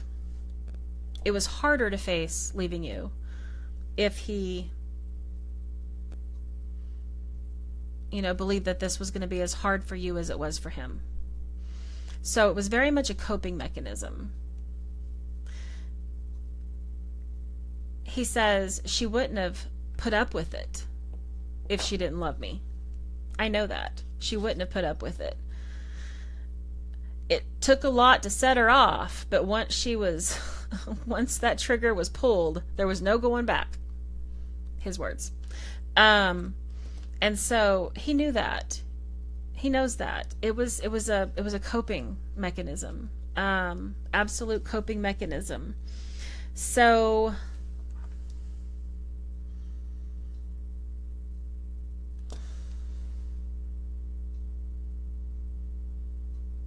okay. He wants me to ask you something. He wants to know what you need. What is it you need that you can truly be at peace here? What is it that would give you peace that he knew that you knew? Okay? Like, what is there something some kind of, message I can send? Is there some kind of way I can send it? Something that beyond any shadow of a doubt, she will know that it is me saying, I knew better, but that's how I coped. You tell him what it is, and he will move heaven and earth to make it happen. Okay? He really and truly will. I mean that. I've channeled him before, and he's funny, he's positive, he's lighthearted, but he's also possessive, and he's still possessive, by the way. That hasn't changed. He's still very possessive of you. But with that being said, he would rather see you happy with someone than unhappy and alone. Now, Archangel Michael says to tell you that you will have someone. I mean, you will. Okay? And that you're not going to be alone for the rest of your life, but that there's still a little bit more healing you need to do. You haven't yet learned how to live for yourself, and you have to do that. Okay? You have to do that. Absolutely necessary. You have to learn how to live for yourself. Okay, let me see what else they're showing me here.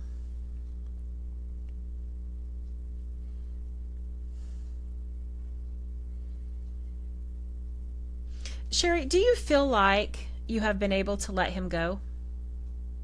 Or do you feel like you're still holding on to him? And I don't mean let him go as in, I don't mean that the way that sounded really, really insensitive, and I did not mean it to sound that way. Things pop in your head and they pop out of your mouth. But I mean, as far as making peace with, he's in spirit now and you're still here. So you've got to learn to live here just as he's got to learn to live there. Do you feel like you've made peace with that? Do you feel like that is peaceful for you now?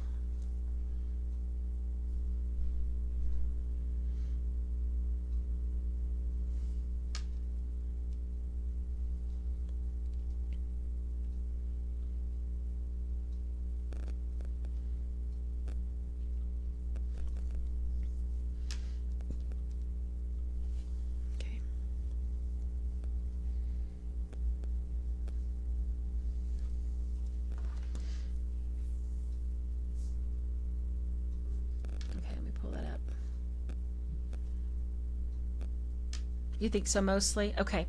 Then what I'm going to recommend you do to get open for this next, this next part of your life is I want you to write 2 letters. Okay. 1 letter I want you to write to your husband in spirit. And I want you to tell him your heart and that you love him. You've always loved him. And that your heart is big enough that you can still love him and let somebody else in so that you have a partner for the rest of your life, someone to spend your time with. Then I want you to write your letter to your partner, the partner that you're going to bring in. And I want you to tell him what you want to do.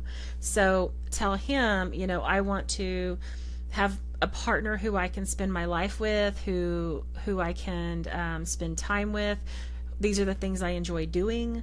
I want you to write 2 letters, okay? One to your husband and one to the person you want to come in. All right? Now, as far as how can you do this? How can you learn how to live for yourself? What I want you to do is I want you to get a calendar, all right? Go buy a brand new calendar. Don't use an online one. Let's make this all paper so you have the energy of actually writing it out. And I want you to start exploring all kinds of opportunities. So go look at the local library, see what kind of classes they have to offer. Get online, look at Facebook events, free events, low-cost events, everything that you can find there. I want you to dig in there and I want you to find it. I want you to get books on exploration. I want you to ask girlfriends. I want you to go do wine and palette. I want you to explore life so that you can figure out what you really like. And then I want you to fill that calendar with things. I want you to fill that calendar with, hey, guess what? It's the Rose Rock Festival in Noble that weekend. Hey, guess what? Over here, it's the Watauga Cheese Festival. Over here, we have the Edmond Art Day. I don't know what it would be called. But I want you to start to feel your life with these things. And I want you to explore and figure out what really speaks to your heart and go do that. Okay? But see, you won't know unless you just go explore. Just go explore. Go have crazy fun and exploration. And just try all kinds of things that you didn't even know you'd be trying. And, invite some girlfriends and do it and make it all for you. Okay? All for you. So what you want to do, that's how you learn to live for you again. And you say like you feel you do that, then keep doing it because eventually it will work. It doesn't work at first because, it takes time. You've spent so much time living for everyone else. You're constantly worried about certain family members. You've carrying this guilt from your husband that you need to let go of. It's time to let that go. Okay? Archangel Gabriel's popping in here for a sec. And she says that she's taking your face in her hands like this, and she's telling you what a beautiful soul you are. And that you have so much left to give the world. So much love, so much peace, so much love and generosity. Don't be afraid to give it. Give it. Find somewhere to volunteer. Go Bridges here in Norman. If you're here locally, Bridges. A lot of my friends do volunteer work with Bridges. And these are one of the cases involved a 15-year-old that came home from school and her parents had moved out and just left her in the home alone. No money, no car, no food, nothing. And so Bridges is the organization that helps her. So, volunteer, find a place to volunteer so that you can feel like you're making a difference in the lives of others. All of these things help restore your soul. But write those 2 letters, okay? Write those 2 letters, one to your husband and then one to whoever you want to bring in for a partner. I see a lot of traveling coming in for you if you want it. So go. I see lots of really quaint old towns with like town squares and little shops that you can go into. Like an older version, maybe a Branson, but just really old and cool vintage stuff that, you just don't find anywhere anymore. Go. Reminds me of Granbury, Texas is what I'm seeing. But go on these little trips, go on these adventures and, just don't stop. You'll meet somebody doing this. Okay, so go. If you get the ping to go on this trip, go. This is how you're going to meet somebody to spend, the rest of your life with. And I've officiated several weddings where the husband or the wife was in spirit and they're standing on one side of their spouse as the spouse marries the person that they're going to spend the rest of this incarnation with. And it's beautiful. It's beautiful. Okay, so there was another text coming in. Yay. On all. That was really good news in that text too. Okay, so moving on. Sherry, you are beautiful. Your soul is beautiful. Your heart is beautiful. Please see it. That's what Archangel Gabriel wants for you. Please see it. Okay? All right, so Gina. Gina is next. Now, after Gina is Beverly, okay? After Gina is Beverly. Okay, where do I have Gina? Right there. Okay, Gina says, my questions are mainly about my job. I just need direction. What will I be doing and when will it happen? How will I be able to provide for my family? Also, I'd like to know if my dog is okay. Will he have health issues after past Sunday's accident? I always want to hear from my dad, but I'm very curious to hear from my father-in-law as well. Okay, well, let's see who comes in. Gina, are you in the room? Oh, I see a cry face, laughing cry face. That was probably when the dogs ripped everything off the table, because that was great. That was like one of my best moments.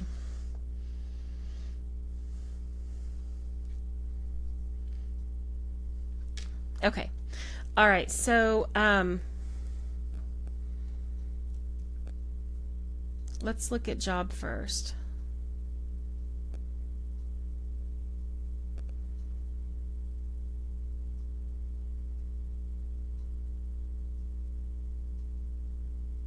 Okay, so what they're saying is that for a job, and I'll just tell everybody in the room, I know she's going to be changing jobs soon from another conversation we had. So that part is established.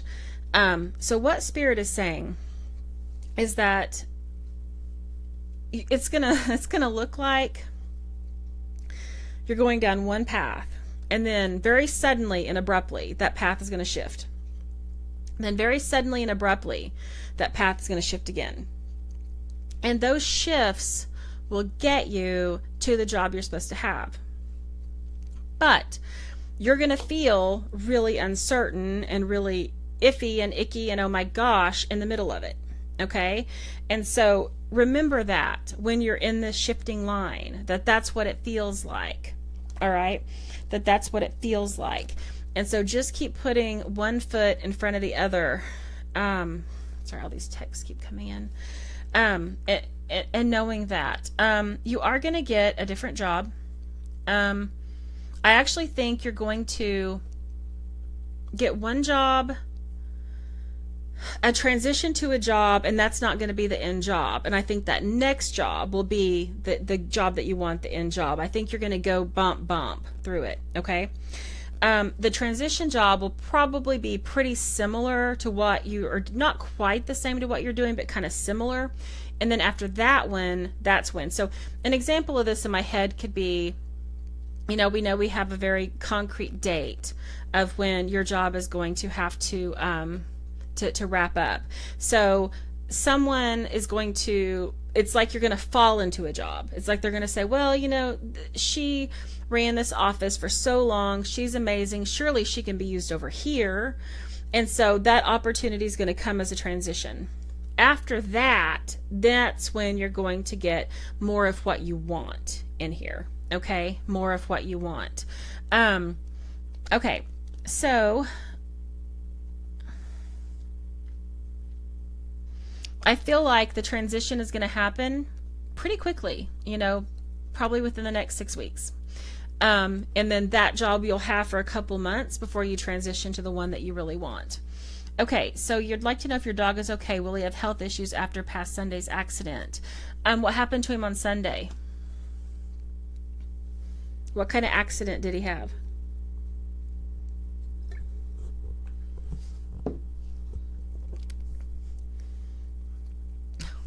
All these people texting me right now. It's back to say, I'm sorry, I forgot you had a gallery. That's so funny. It's like 4 texts and oh my gosh, I had a gallery, 5th text. Close it out. Okay, so what kind of accident did your dog have? Oh my gosh, brain damage, cracked his head, and a seizure. Oh, that's horrible. I'm so sorry. That breaks my heart. Poor fur baby. Okay.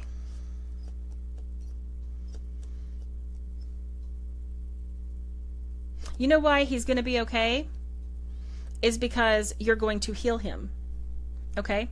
And so what I want you to do is I want you to visualize yourself sending healing light into him, into his brain specifically. And, it's just think of it like simple praying. You're going to pray for your dog. You're going to put your hands around his head and you're going to send white healing light into it. And you're going to visualize his brain becoming normal and his tissue being normal. And then you're going to envision the crack and the seizures all healing and everything. Also research CBD oil for pets and see if there's a type or a dose that you can give a dog for seizures. It's interesting because that just came across my desk the other day, and I knew I would need it at some point. That there are specific CBD oils that are available for dogs, and it does stop seizures. They're using them a lot. English bulldogs have horrible health problems, including seizures. And the video I saw was talking about the healing of many English bulldogs using CBD oil for their brain anomalies and their seizures and so forth. But you're being given a wonderful opportunity to heal your dog, to heal your fur baby, and you can't mess it up. I can almost feel you recoiling, by the way, like, I don't know that I'm the one. You can, I promise. So you're just going to either hold him in your arms, pet him, put your hands around his head, or just put your hands on his body, and you're going to send white light into him and just visualize his brain healing, visualize his head healing, visualize the seizures not happening anymore, and hold that energy for him. And you have the ability to heal him, and I think you're supposed to. This may very well be the opening of your healing gifts, that, it's maybe you're supposed to be for animals and not for humans. I lost my shit when it happened. Yeah. Well, yeah, because, some people prefer the animals to the humans, and you're one of those people. The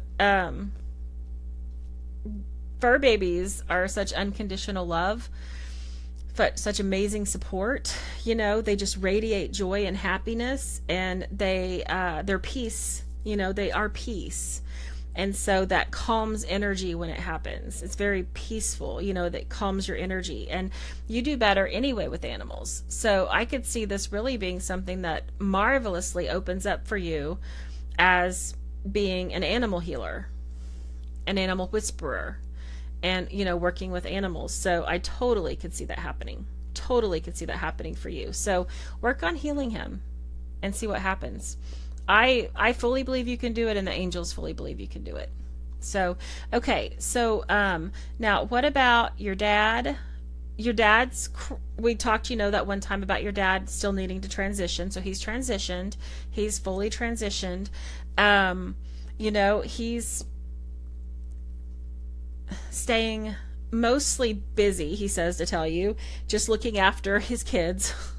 And also just trying to, it's like a tally, and he's trying to make sure that he's being fair, and he's tallying things up, and he's making sure that he's making amends to all of his people and being there for them and whatever. Let's see if we can get your father-in-law.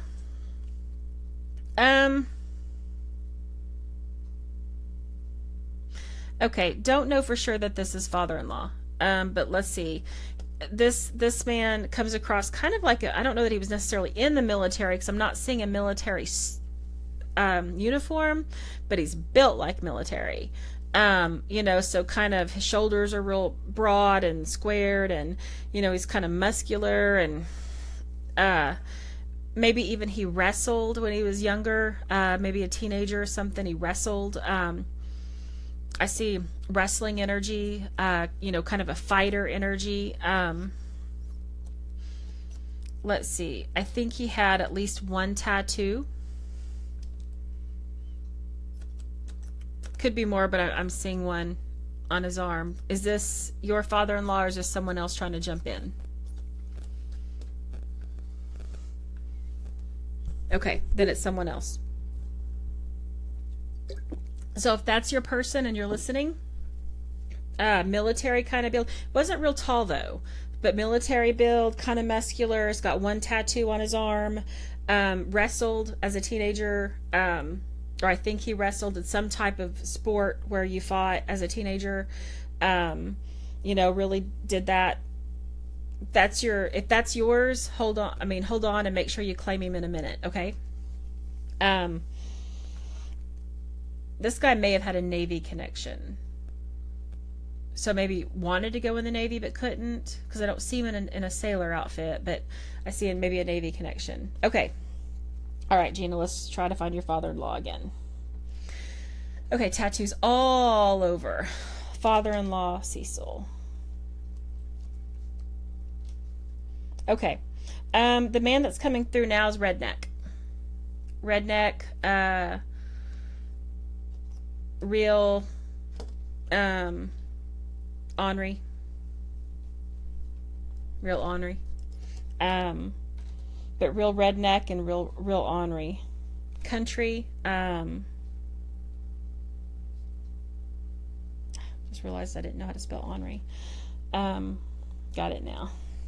Country. Okay, then yeah, then I've got him. Okay. So he's coming through.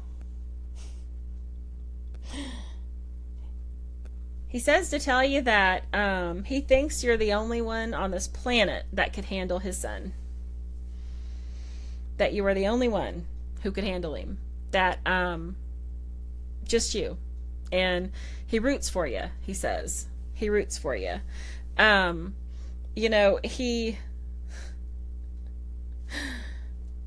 it's like the ornerier things are, the more he likes them.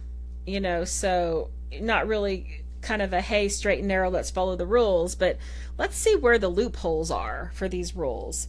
You know, but he wants you to know that he's like, you're going to be fine. You know, it's all going to be fine. You know, he is saying that he thinks his son is kind of holding back sometimes with life and not, you know, going all in like he should be. And that he has a lot more things he needs to be doing. And he needs to, you know, he's like, he needs a little kick in the ass. His words, not mine. His words. He needs a little kick in the ass. He needs to get out of his comfort zone. He's let himself get too comfortable. He's let himself get too, you know, set in his ways. And he needs a little kick in the ass to get moving again and to get out there and start exploring life. He says to tell you that your husband's not done. You know, like exploring life and exploring different things and trying to figure out who he is and trying different things. And he needs to get out there and do it. Okay, he needs to get out there and do it. So he's quite mischievous, very much a loophole kind of guy, very redneck, very ornery, very country, all of it. Yeah, Jeremy, move. That's right. Move, get up, do something. Here, let me kick you in the pants and get you moving. You know, and he says to tell you that you've done, you know, really, really, he says that she's the only one who could handle my son. She's the only one who could. She doesn't see it, but she really, as much as he could be wrapped around someone's finger, it's hers. As much as he's capable of being wrapped around someone's finger, he is. Anyway, he says to tell you that he's real proud of his grandsons. Real proud. And you've got some, say that again. You're saying it fast, and I heard parts of it, but I'm not hearing that middle word, so you say it again for me. Yeah. You've got some real deficits in some of those ornery genes, you know, that you're going to have to contend with. So those boys are going to be like their father and their grandfather, and they're going to be ornery. And the older they get, the more they're going to give you a run for their money. And you better be ready, he says. Be ready, because it's on. It's on. But, you know, he says it is time to, you know, it's time to start getting out of the comfort zone for both of you, but especially for his son. And your kids will love it. Your kids will love it. It is time to you need to go outside of your home, outside of your town, outside, get exploring things, just really reconnect to that exploring, checking things out, getting out of the comfort zone energy. He said that'll do really, really good for your whole family. It will do really, really good. You know, he says to tell you that he's so proud of you and, you know, the way that you handle his son and his grandchildren, because he said you've got a lot of work there, you know. You've got a lot of work there to do. He's proud of that orneriness.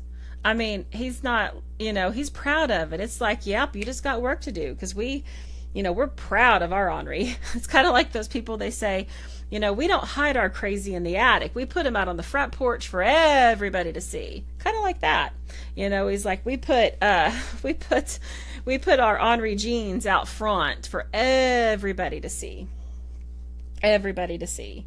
Okay, you want to know, does he have anything for his wife?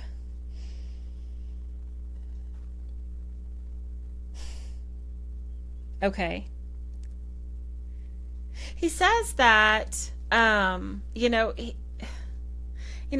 not going to go too deep. But he said there are some things that he'd really like to say sorry for, but she just won't believe that he would ever say sorry. That he would make a joke about it and he would laugh it off, but he wouldn't say, oh my gosh, I'm really sorry about that. That was totally my fault. So, what he'll settle for, is just telling her that she ruined him. She ruined him. He's ruined forever. He's just ruined because of her. She ruined him so that he could never, ever, no matter what lifetime he's in, love anybody else. She ruined him. And that's his joke. I do think he has I think he has regrets, honestly, but I don't think he's the kind of person that's just going to own them straight up. I think he's the kind of guy that's going to, make jokes about it. But I do think he has some regrets. But he's not, he's not going to go there. But you tell his wife that she ruined him. That she ruined him forever. No one can ever come close because she ruined him. Meaning that there would never be anyone else for me. There would never be anyone else that I could love or could love me. There would never be anyone else that could take your place, take my place. We ruined each other. You ruined me for that. Yeah. He's really funny. He kind of reminds me of the kid in high school that would get in trouble for doing the really outrageous stunts. Like surfing on a car or changing cars going down the highway, or, like trying to, how can I break the rules without getting caught? He'd probably be the kid sneaking in a flask in his backpack, or vodka in a water bottle, pretending like it's water. I mean, anything that would challenge him and that could get a laugh and that could make him, like, woo, that's him. Yeah. He was sneaky funny. Yes. He still is sneaky funny. Still is sneaky funny. Yeah. So he says, you guys need to get to moving, but especially his son needs to get to moving and get out of that comfort zone already. Okay. All right. Thanks, Gina. Okay. So who was after Gina? Okay. Beverly was after Gina. How are we doing on time? Well, we're going to be a little late and I apologize. I try to do a better job of watching time, but clearly I'm sucking tonight. Okay, Beverly, let me find your question. I'm open to whatever guidance Spirit chooses to send my way. Okay. All right.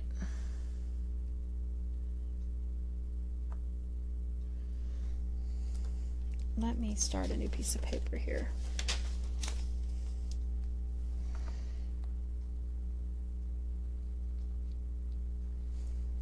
Okay. The military guy with the tattoo is yours. Okay, awesome. Isn't that funny how they're jumping one person ahead on me? Yeah. Okay, so is this, Beverly, was this your father?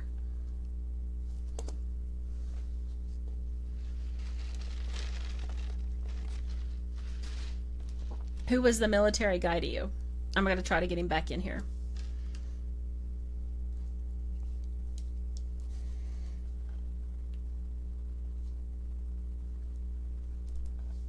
Husband, okay. Can we get that guy, Archangel Michael? Can we get the military guy back? The one that popped in before. Is he around?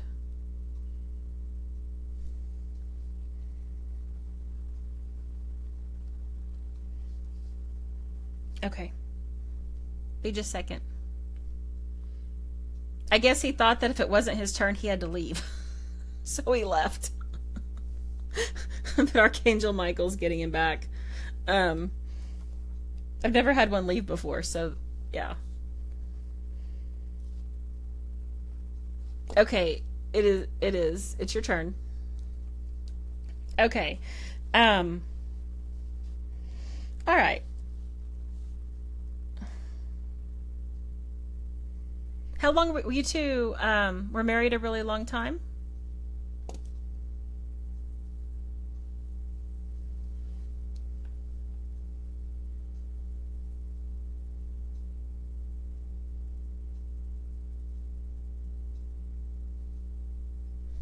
12 years. To be honest, it feels longer than that to me. So my thought is you must have had other lifetimes together where you were married even longer than that, because it feels a lot longer than 12 years, just so you know. It was a difficult marriage, yeah. Um, okay. So when I connect, I'm having my throat is feels like it's I'm having trouble with my throat. I'm having trouble swallowing and I have trouble with speaking. Um, I'm having a lot of trouble in my throat. Did he have problems even at the end where speaking, swallowing, problems around the throat area?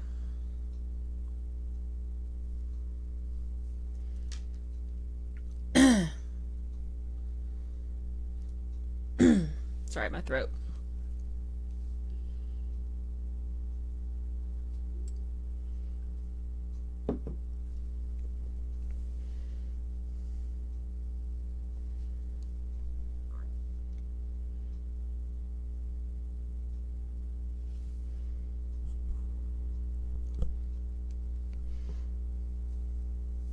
Just general communication issues. Okay. Well, that'll do it too. Okay. So, oh, okay.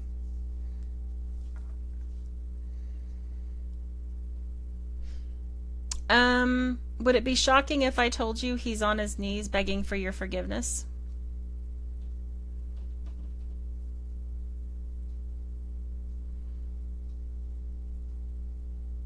Because that's what he's doing.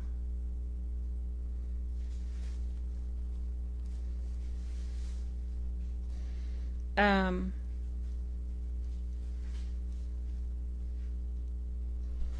yeah, he was just about as broken as a person could be. So the other thing I have lots of trouble in my throat area when I talk to him. So lots of trouble speaking. Lots of pain in my heart. Tons of pain in my heart. And I also feel quite a bit of shame and guilt. Okay? Um, yeah, he hurt you terribly. He knows that. He knows that. Um, and he doesn't deserve your forgiveness, but he does need you to know exactly how sorry he is. Um, exactly how sorry he is. Um, there is so much heaviness there. There is so much heaviness. So he uh, was abusive, and he was also he didn't stay real true, to his promises, to his vows. Basically, if there was a mistake point, he could make it. Now, I am seeing one of my signs for addiction issues. So whenever I see that sign for addiction issues, we're looking at there was some kind of addiction at play. Now, addiction issues could mean, he liked to drink too much, or a prescription drug made him crazy, or, anything. So it's not, people always jump to the absolute worst when I mention addiction issues. But yeah, I see a lot of addiction issues for him, and just a lot of really deep, hurtful mistakes. And he is just on his knees begging for your forgiveness and asking for it. Now, interesting, he has a cross. It looks like a cross necklace. He's showing me a necklace with a cross on it. So I don't know that that's his necklace or your necklace or someone else's necklace, But hold on. I put your dogs outside because they ran here and knocked everything off my table. They're not good dogs. Sorry. Avery's now looking for her dogs. I love you, babe. Good night. Okay. So, anyway, did he wear a cross necklace, or do you have a cross necklace? Who has a cross necklace?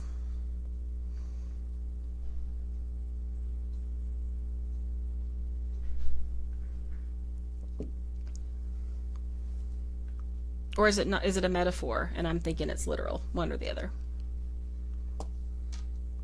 Yours, you think? Okay. He's referencing that, and for me, what I would pull from that is to keep your faith in people, your faith in God, your faith in yourself, you know, and don't let, you know, what's happened turn you away from that. Really. She just let the dogs loose back in here, and they're back in my office. Avery, the dogs are in my office. Okay. Oh, okay. So there's another meaning. He said, I also meant it to, as in, I've made peace in heaven, and I've made peace with myself and peace with God. That's the other point to that necklace. You know, this man outran himself his whole life. You know, he owns that he hurt you. I mean, he's not shying away from it. He is on his knees begging for your forgiveness.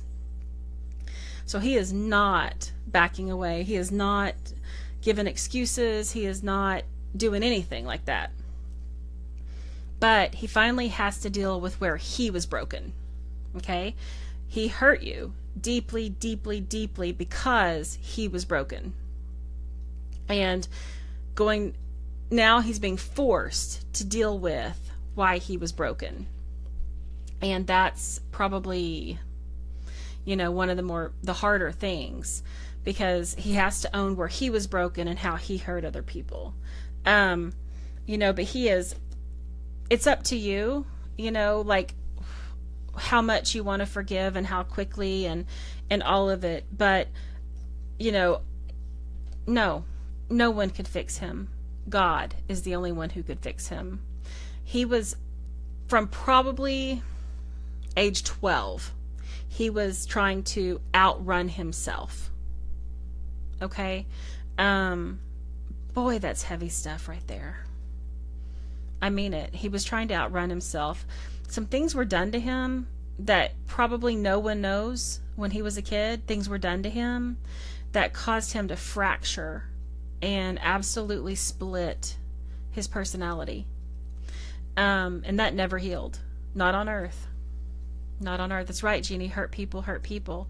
That is the truth. I want to tell you how hurt he is, but I don't want you to think that that in any way negates or minimizes or trivializes how he hurt you. I want to make sure of that, okay?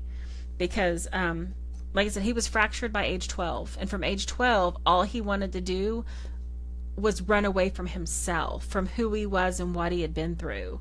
He went through some pretty heinous abuse. Okay? And because of that, you know, he was so fractured that he didn't know how to be healthy or love. All he knew was that love hurts, you know, and you have to hurt people. That's what you do. You hurt people, and you hurt the closest ones to you, because that's what he learned.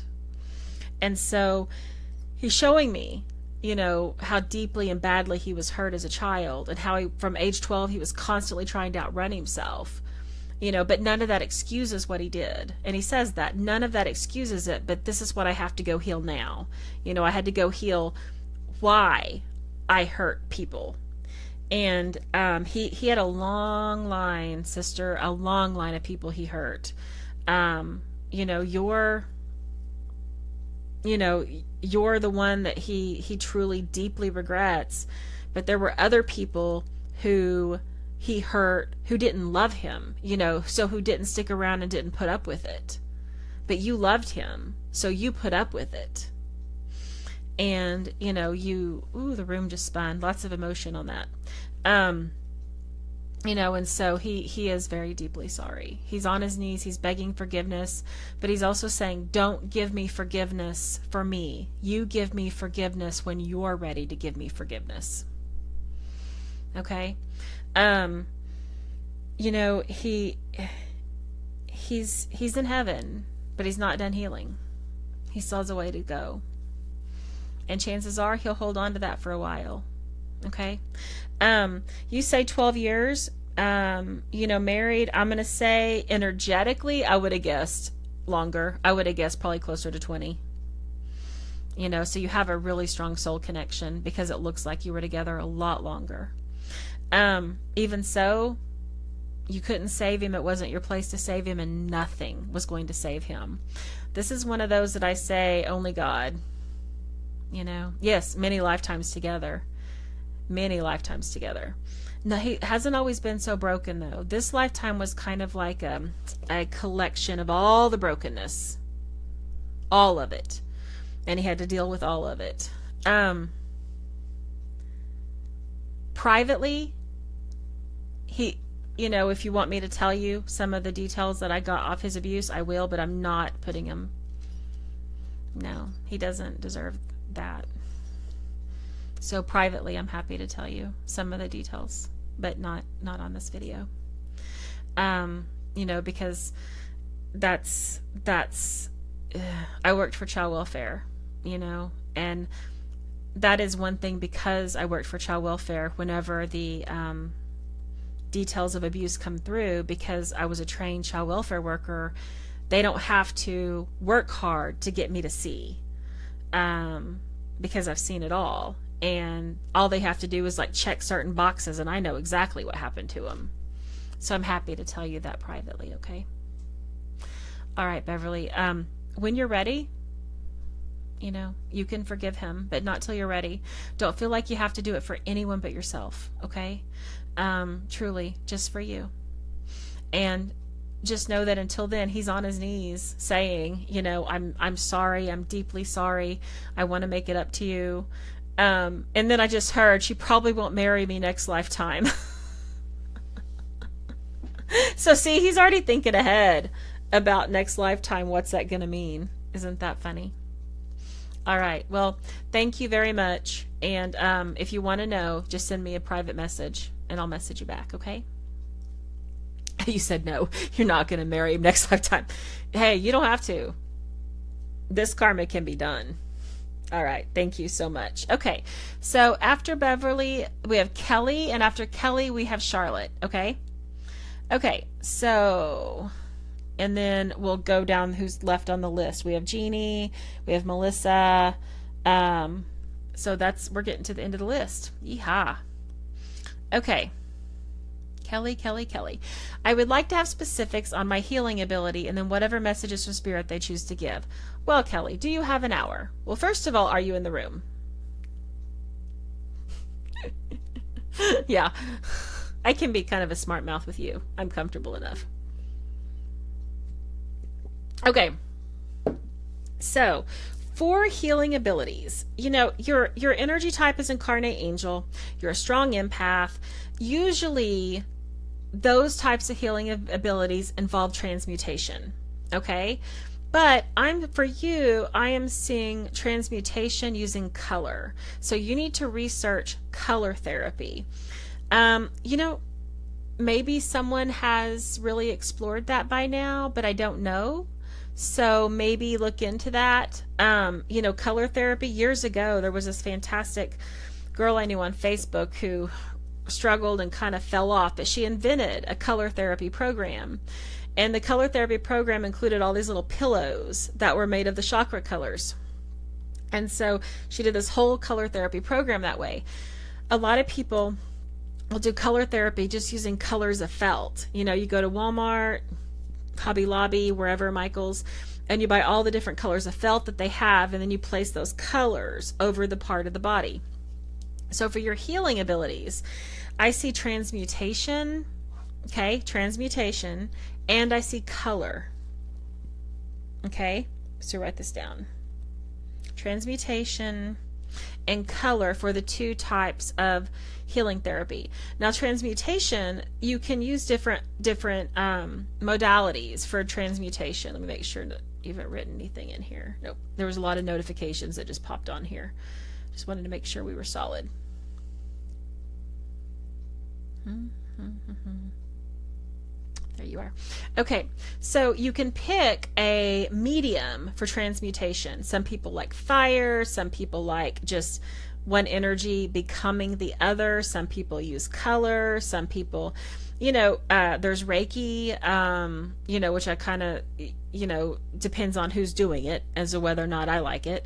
So there's all kinds of different modalities, but I think that yours is supposed to be yours. I don't think you're supposed to go learn someone else's modality.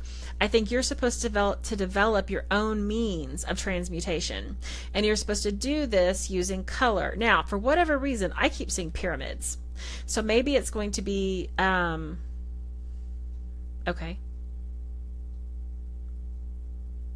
Okay, so, I can't look that up on my phone. Let me see if I can pull, hold on, let me see if I can pull something up here real quick. Get the name of this book for you. Let's see, Amazon.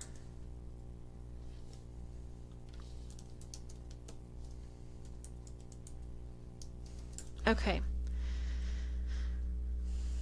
In the book, I think it's the Source Field Investigations.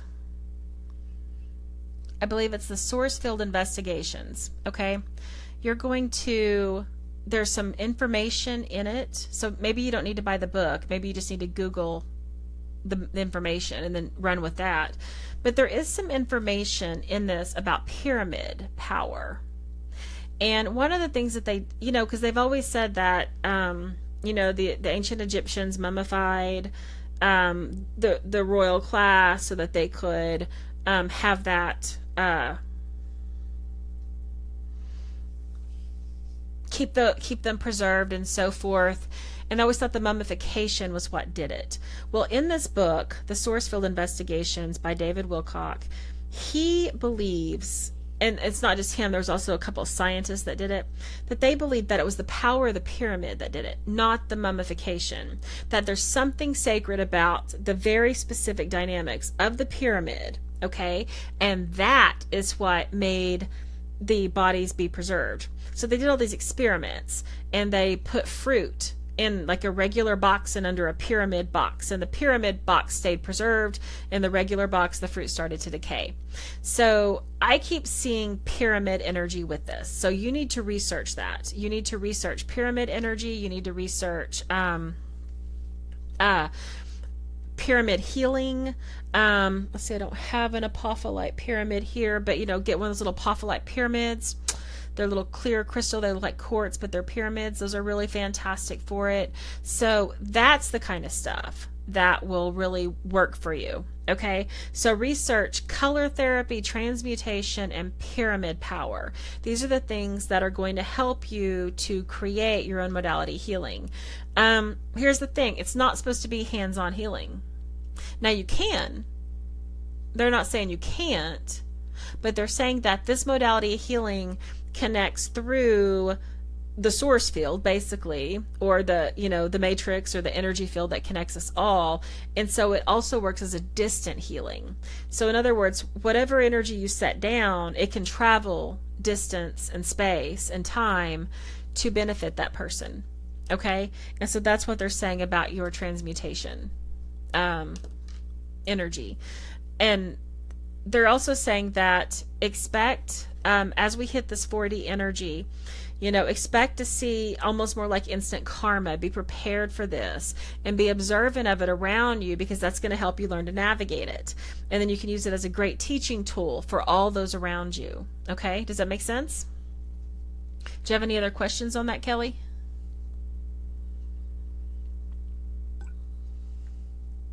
Also, research that 528 right there, 528 hertz. Get the book Power versus Force by Richard Hawkins. Research that, research the frequencies, and you'll see also what we're talking about there with frequency and healing and color. Also, essential oils wouldn't be bad. While we're at it, the power of essential oils, they create frequency as well. You might think about tuning forks as well. Anything frequency based, and that's what we're talking about with the pyramid. We're talking about a frequency, the pyramid frequency. With color, every color has a different frequency. That with these and all these energy modalities we're talking about involve frequency. So tuning forks, sister, tuning forks. And if you haven't brushed up on Dr. Emoto's water studies, now's a good time. Now's a good time. So research that 528 hertz, which is the frequency of love. Research Dr. Emoto's water studies, okay? And then keep doing the oils and stuff, because those create frequency as well. I mean, that's why, I anointed myself with sacred frankincense right before we started. And then you've seen me put peppermint oil under my nose several times. And the reason why I put peppermint oil under my nose is because it's like an instant clearing. You just feel like your brain sharpens significantly, like boom, when you do it. And I've almost become addicted to peppermint under my nose. It's so amazing. So, those are all good healing modalities as well. So that's where you go next.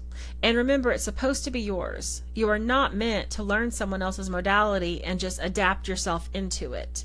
You are meant to create a modality of yours, and then you can show others that modality. Because, the modalities that work for 3D aren't going to work for 4D. And the 4D modalities are going to have to adapt when we get to 5D. So, there you go. All right. Just keep trucking along, Spirit says. You're doing really good, and they're going to bring you all the people that you're supposed to help and all the connections. So all you got to do is have a little faith and keep moving. Okay? All right, so who is after you? Let's see here. Charlotte is next. Let's see here. Charlotte, you're next. And then we have Jeannie left, and we have Melissa left. Anyone else I miss? Okay? Anyone else I miss?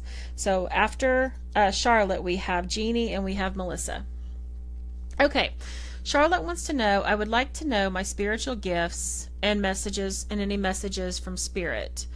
When this gift cracks open for you, Charlotte, it will be the gift of prophecy.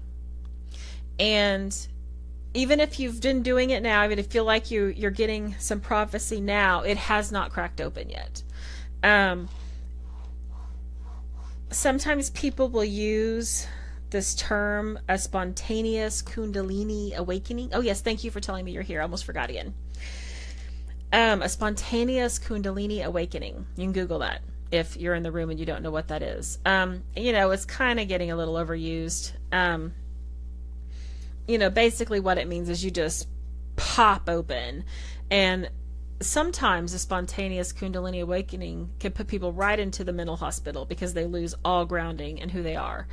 Sometimes they can handle it, but it's not going to be quite that severe. So I'm not predicting a spontaneous Kundalini awakening for you, thank God. But what I am predicting is that as we navigate through 4D, where we are right now, okay, we just started 4D, pay attention. All right, pay attention. Charlotte and Kelly, are you two related? Do you know each other? Are you related? You got a strong cord, is why I'm asking. Because when I was looking at Charlotte's cords, one went to Kelly. So I'm going to feel really stupid if you write back, no, never met each other before.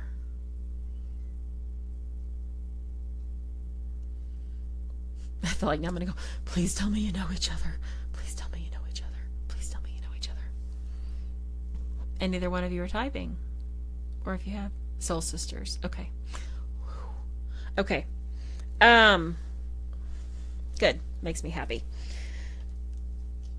You have a strong cord to each other, which makes me think that your gifts are probably going to be in tandem some, because sometimes that happens. Okay. Charlotte, hold on, I don't want you to be afraid of this. Okay? I don't want you to be afraid of prophecy, but I want to really emphasize that a lot of times prophecy comes in scary. Okay? And why? It's because a lot of times we're given prophecy so we can change something. You know, if we look at the Bible and we look at Revelations, you know, that's pretty much all some pretty negative prophecy, right? It's scary, it's intense, it's frightening.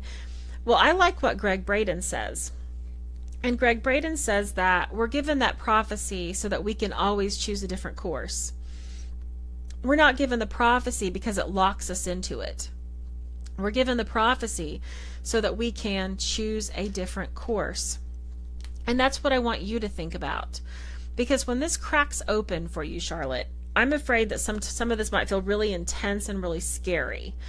And I don't want you to take it as scary. I want you to see it as, okay, so this is one option, and this is not the one we want, so we're going to choose a different path.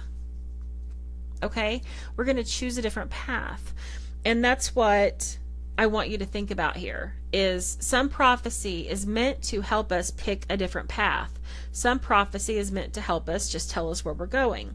So I just don't want you to be afraid or intimidated when this happens, you know, because it feels like it's going to be kind of abrupt, you know, and it will happen probably through dreams to begin with, you know, very intense dreams, energetically intense, people intense, and then, you know, it's just going to continue through visions and whatnot. So don't be afraid of it. It is a gift. It is a gift. I hope I haven't made you afraid of it. You know, I just want to say that prophecy can be intense. When I get prophetic dreams, they're always intense. And I have to, you know, like really pull myself back and not go running outside that the sky is falling. And, you know, look for okay, so this is a path and we want to avoid it. And so I start steering my boat far away from it, and it works. So collectively, that's the benefit of this kind of prophecy. So don't be afraid of it when it happens. You know, just know that it's part of your gift. It's part of your awakening. You know, the other thing is, don't be surprised if it feels like you're hearing thoughts, people, maybe animals, you know, and just know that you're interpreting what their energy is feeling. It's not really that you're hearing their thoughts per se, but it's just their energy field is holding a certain frequency and you're feeling it. And that's what it is. Okay? All right, so let me see what else they want to say. Okay, you need to get an excellent, and I do mean excellent, clearing meditation going. Clearing and protection. And you need to do it every single day without fail. Clearing and protection. Okay? That's what you've got to do. You can go to YouTube and type in, you know, clearing meditation, protection meditation, and you can get some good ideas there. You can write your own if you don't find any that you like, but you need some really good ones. Okay? Before this gets any stronger, you need some really good ones. So I think the spiritual gift that's going to kind of knock you off your rocker is going to be prophecy. And then, you know, let me look at your energy type real quick. Hold on. I can do that by pulling up your picture.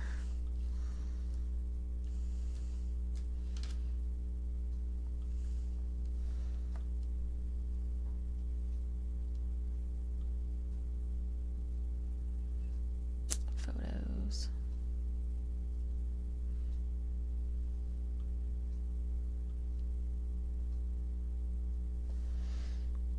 Oh, yeah. Okay, you need to get that Doreen Virtue book. It's called A Pocket Guide to Earth Angels. Okay? And you need to read the chapter on incarnate angels and then, you know, empaths, and really learn how to keep yourself in balance that way. Okay? All right, Charlotte, does that make sense? Anything in there too scary? Are you good? I've been watching for, you know, you to post something and you haven't yet. So how is all that setting?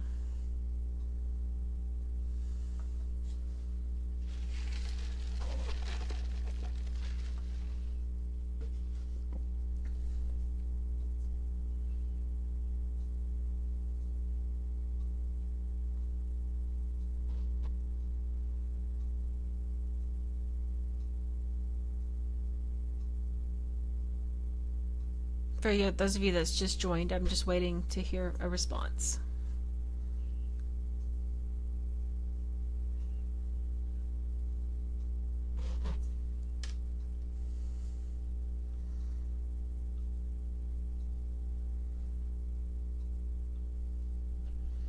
Okay, thank you.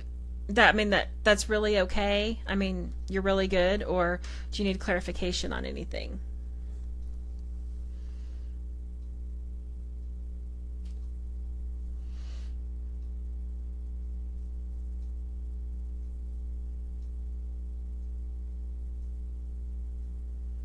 You know, that book, The Lightworker's Way, would also be a really good book for you to read. The Lightworker's Way, because it'll give you some really good clearing, grounding techniques. It'll help you there. Oh, you may look for your mom. Okay, hold on.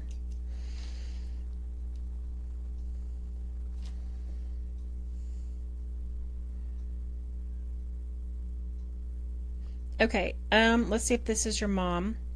I have a woman who kind of strikes me like a firecracker, and she smoked cigarettes at least sometime in her life. Um, the word firecracker keeps coming through. And this woman who I'm talking to was really kind of proud of being a firecracker, proud of being a handful. Just boy, when she got an idea or a wild hair or whatever, she was just fixated on it until she could absolutely manifest it. If she got the idea that she was going to do something, she was going to do it, and there wasn't anything that could pull her back from it. Just hell on heels. Okay, hell on wheels. Is this your mom?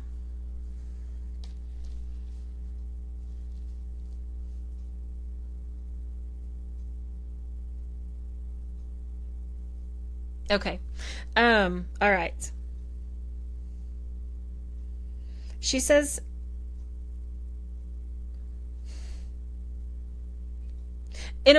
so in a way, she kind of views you as like her prodigy, the one that she trained and how to be a firecracker, the one that she trained how to be a handful, how to be hell on heels, hell on wheels. And so she loves it the more full on life you are, the more that you're brave. Oh, she played a guitar and sang. Yeah, I can see that. She's a firecracker. Um, Total firecracker. I can totally see performing energy, but just all out, just out there, ready to embrace life and brave and just fierce. Fierce is the best word for her. And she was a nurse. Well, that probably means she was an incarnate angel energy type like you are. Because that would be the calling there. That would be the calling there. Um, she says to tell you that, sometimes you hold yourself back too much. That you need to remember how bold and how brave you are. Remember that you're fierce too. Remember whose daughter you are. And, don't hold back. You have so much to give the world. And sometimes you just hold back and you don't. And she doesn't want you to do that anymore. You've forgotten sometimes. You forget just how much of a firecracker you are. It's funny that there was a scene from Titanic that just popped in my head, and it's the part where Kathy Bates, who plays the unsinkable Molly Brown, says, "She's a pistol, Cal. I hope you can handle her." And that scene, it's like that scene, and your mom was saying, "She's a pistol, she's a handful. She can be that too." You need to, really get outside your comfort zone too, and be brave and be fierce and be bold. And you got to live for your both. So your mother recorded gospel music. I love it. I can totally see her as a performer. That is not hard to see at all. The nurse is an energy type thing, but the performer is totally a firecracker. Yeah, your mom, total firecracker. But don't hold back. And just don't hold back. Just go all in. Follow your heart. Don't be afraid of, having a door closed or saying no. You just go out there and follow whatever whims you find. She says to tell you that you've put some limitations on yourself that you might not even be fully aware of, and it's time to throw them off.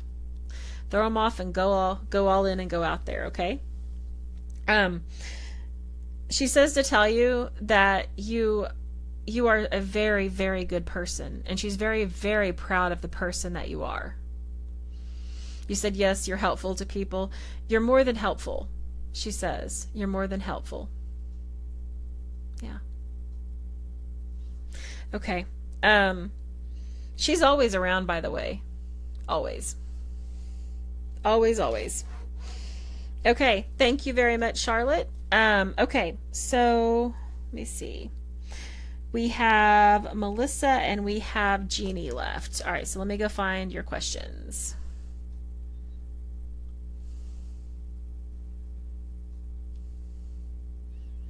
Okay. I found Melissa's first, and I'll go up and find Jeannie's. I would like to know if Spirit has any messages about my traveling for the next few months. Okay, Melissa, Spirit is saying to tell you that this is going to be one heck of a roller coaster. And you need to, enjoy the ride. Throw your arms up and enjoy the ride. Know that you're safe. You got your seatbelts on. You got the protective bar. And so you're just supposed to enjoy the ride and not get hung up on all the what ifs, okay? And just go all in and enjoy the ride. Things are not going to go the way you think they're going to go, but they're going to go great. So try not to have too many expectations. Try to just let it unfold as it's going to. You're going to be pleasantly surprised at how things turn out, but that really happens faster for you if you let go of your expectations. Just let it be what it's going to be. There's no way to really force or accurately predict from your perspective on what, because you think you know what it's going to look like and it's just going to look different. You can really expect some changes in your circles over the next little bit too. And you have a grandmother coming through. You have a grandma coming through. I think this is Mom's mom. I know normally when I talk to you, an aunt comes through, right? But this is a grandma. It's interesting because she's kind of a firecracker too. We have those two firecracker grandmas, one mom and one grandma right next to each other. Okay. So we have, she's coming through to tell you how proud she is of you. Grandma Frida, yes. She says to tell you that you've had some pretty big bumps in your life, and somehow you always manage to overcome them, and you manage to turn them into advantages. And that's not something people do very easily, but you do.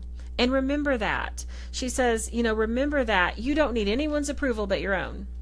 And none of these people can give it to you anyway. She says to tell you you're gorgeous just like her. You're gorgeous just like me, she says. But she says to tell you that you don't need anyone's approval. And the people that you think you need, you probably don't. You're stronger than you realize. You're stronger. Just really strong firecracker there. Now, Archangel Michael is coming back in and saying to tell you that things are really going to pick up this fall. You're going to be really busy from like August to probably November. Things are going to be really, really busy. Make sure that you're taking time for self-care when we're doing this, okay? Make sure you're taking time to take care of yourself and you're looking out for yourself. And, self-care, so if that's yoga, if that's a massage, whatever that is, make sure you're taking time for it. Expect lots of changes in your circle, which means, people are going to move in, people are going to move out, and you just stay true to who you are and your little core group, and you're going to be just fine, okay? Just enjoy the ride. It's like a roller coaster. Throw your hands up, enjoy the ride, knowing that you're safe the whole time.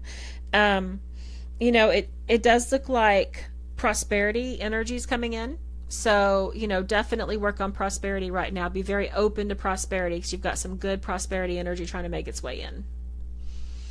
Okay. All right. Let me see if you put anything else, other spirit messages for my traveling. Okay. It's just what they're saying for traveling is it's not going to go the way you think, but it's still going to be awesome. So just release expectations and let it go. Okay, just let it go. And well, your aunt stopping in real quick too. She said, why don't I get a turn too? So she can have a turn too. She says to tell you. Well, actually, this is Grandma too. So just so you know, that your mom's gonna go through some stuff soon, and just be there, but hold your boundaries. Okay, be there for her as much as you can, but hold your boundaries, because she's going to really go through some stuff and she's going to have to deal with it.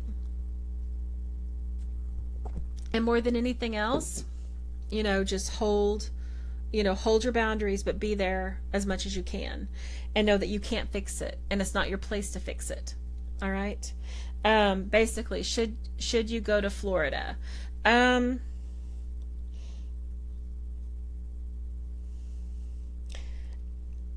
I don't see that you have to go to Florida. It's one of those that Spirit's saying, well, I mean, it's not that you have to go. It's not your highest good is dependent on you going. It's not that some big life decision comes as a result of going. So it's really one of those free will decisions that you could be fine either way. If you go, you'll have a good time. But there's nothing else riding on it, is what I'm trying to say. Sometimes you have to go, like I told the lady, you have to go to Colorado. You have to go. The door's going to open. You have to go. You don't know why you're going to go, but go. And sure enough, she goes and she meets someone and blah, blah, blah. This is not that type of situation. So you do not have to go. If you go, you'll have a great time. There'll be some stressfulness along the way, but it'll still be a good time. But you don't have to go. Free will decision. Totally can be fine either direction. Okay, makes sense? Okay. All right. So Melissa, okay, so Jeannie is who's left. Jeannie, yay! Sorry that you ended up last, Jeannie. I apologize. Okay, so you wanted to know if Mike's surgery was going to be successful. And then also, did you want to know? Yeah, that's what I was looking at. I knew you asked about your fur babies. I am so sorry. I mean, I've watched your fur babies now for a couple years, and that just breaks my heart that your fur babies were gone when you got home from vacation. It truly breaks my heart. Okay.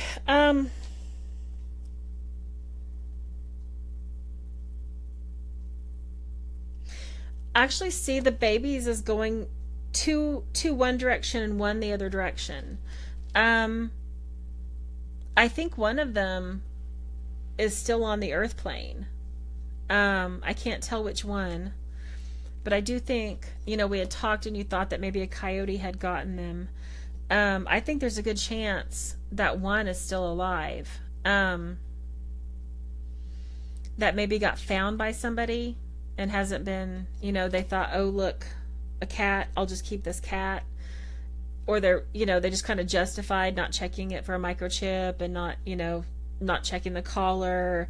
Just kind of like somebody who found it and said, well, if they justified it. I think a person has one of them.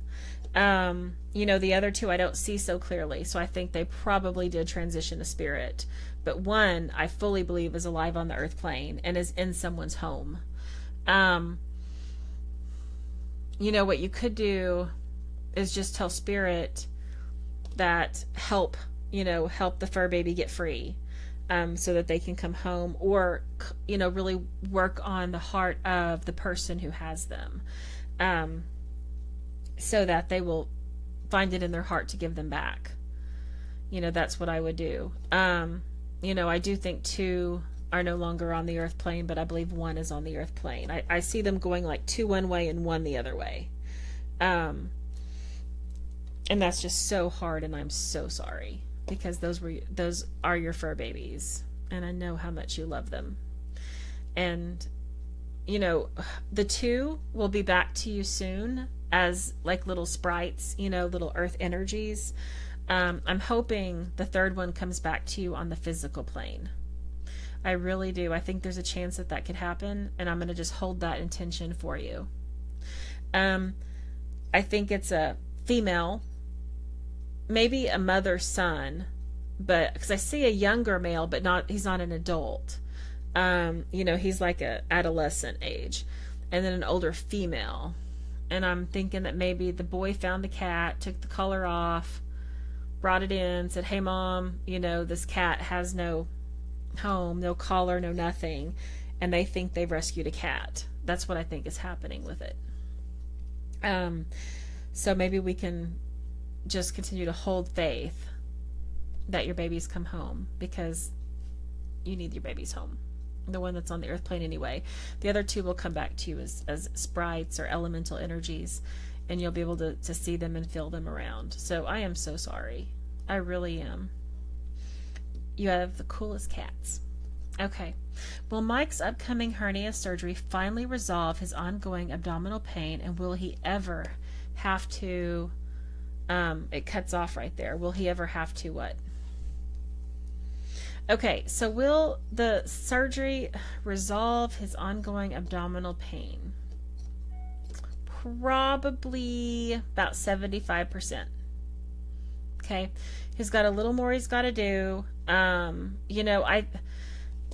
know hernia is like one major thing they're looking at for him, okay? But I think there's something else as well. I think there's something they haven't fully diagnosed yet. So what's going to happen is they're going to do this surgery, and it's going to fix about 75% of it.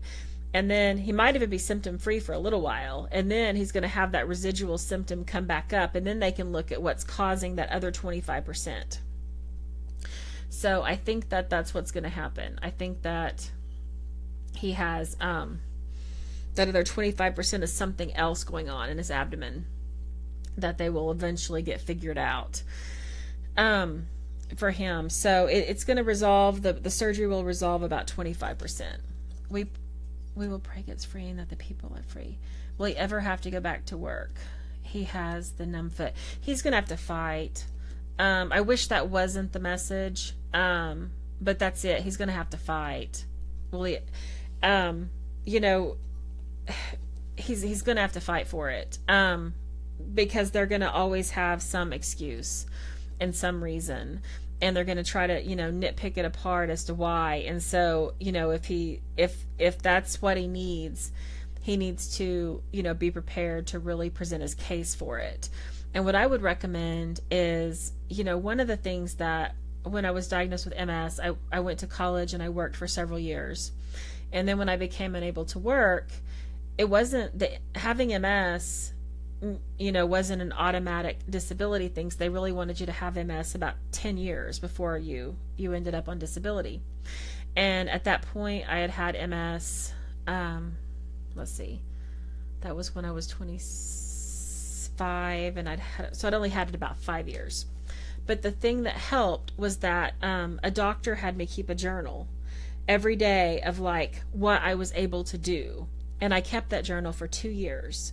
And so when I had my hearing, when I went in front of the judge for the Social Security disability hearing, here I had 2 years of records of what I was able to do and what I wasn't able to do. So, it was 2 years of records of the limitations I had, and they approved my disability right then. Because I had 2 years of my records of what living with MS was like. And then we had the medical records, validating the MS and the optic neuritis and the neurogenic bladder and blah, blah, blah, blah, blah. So the more records you have, the more records he has, the better of a picture he paints. That's good. He has all of his medical visits documented, is keeping track of what I'm talking about. Good, because he's going to need it. I think he's going to have to, apply some affirmations to this clearly, visualize him getting that approval letter, visualize him getting that acceptance letter, visualize him getting the relief when he's approved. you apply some consciousness to this stuff so that it's there. Okay. Holding my little record keeper crystal. Anyway, apply some consciousness, because the energy right now is not there. But see, timelines, let me show you.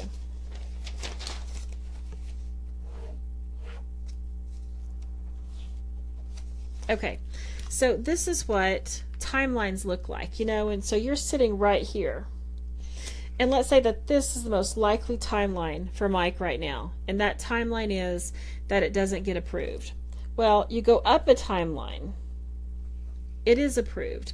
So this is called a quantum timeline shift or a quantum collapse. Basically, we want to collapse, I'm having trouble doing this, collapse this timeline right here and adopt that second one. Can't even see what I'm writing. We want to adopt the second one and collapse the first one. And we do that by applying consciousness. We do that by applying energy. We do that by visualizing something, by holding an outcome. If you have good friends that you trust, have them hold that outcome too. Pray it into being. There's a really good audio by Greg Braden. It's called the Complete Audio Collection by Greg Braden. It has the Lost Mode of Prayer, the Isaiah Effect, 2 other things in it that I can't remember. Listen to that and listen to how he teaches you to collapse timelines, because that's what you have to do. You have to shift a timeline, because right now it's going to drag out. It's going to be horrible. You don't want that. So let's just collapse that timeline and adopt a better one. And that will be a much better path for him to adopt that timeline where it works out much more easily than having to fight for it for so long. And the same thing, and this applies to anyone else still listening. We don't have very many people left in the room now, but this applies for all of us. Go to YouTube and type in Greg Braden, and Greg has 2 G's.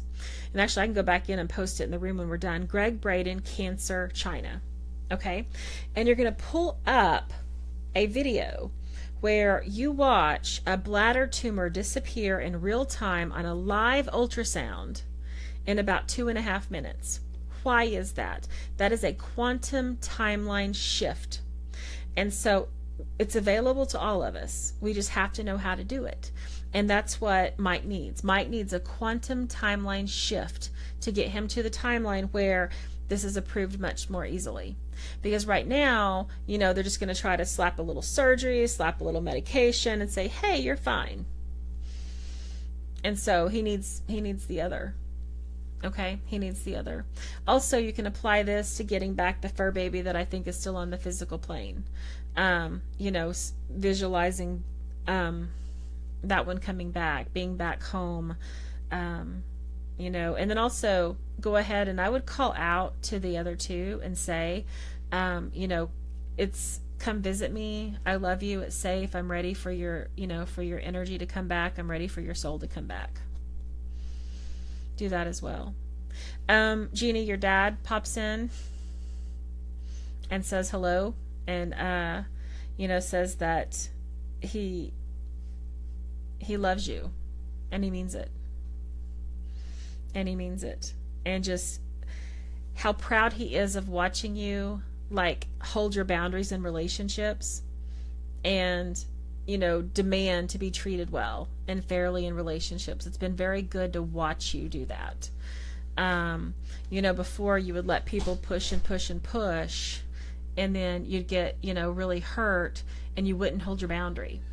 But now he says you're holding your boundary, and he's very proud of that. Very proud of that. Okay? All right. Well, it wasn't a 2-hour gallery. It was a 3-hour. Yeah, your dad. It was a 3-hour gallery. So, we just went an hour over. That's fine. That's fine. We can go an hour over. It's not like anybody has to get up in the morning, right? Okay, so I want to say thank you to everyone who participated in this gallery. It is it's a fun little way to get some messages. I have 3 seats left, 3 tickets left for the one next week.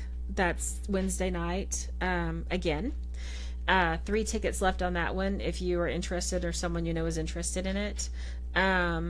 if Tatum's friend just left. If that one, and I'll try to do a gallery at least once a month. I know not everybody can afford a private session, so this is definitely a way of giving back. Gina said you're so giving. I know, I'm always running over, aren't I? It's just a really bad habit I have. But it's good. I'm glad that I get trusted to help with this kind of stuff. It means a lot. All right, so have a fantastic night. Have an even better rest of your week, and I will see you on social media and Facebook. Namaste, everybody. Have a great night.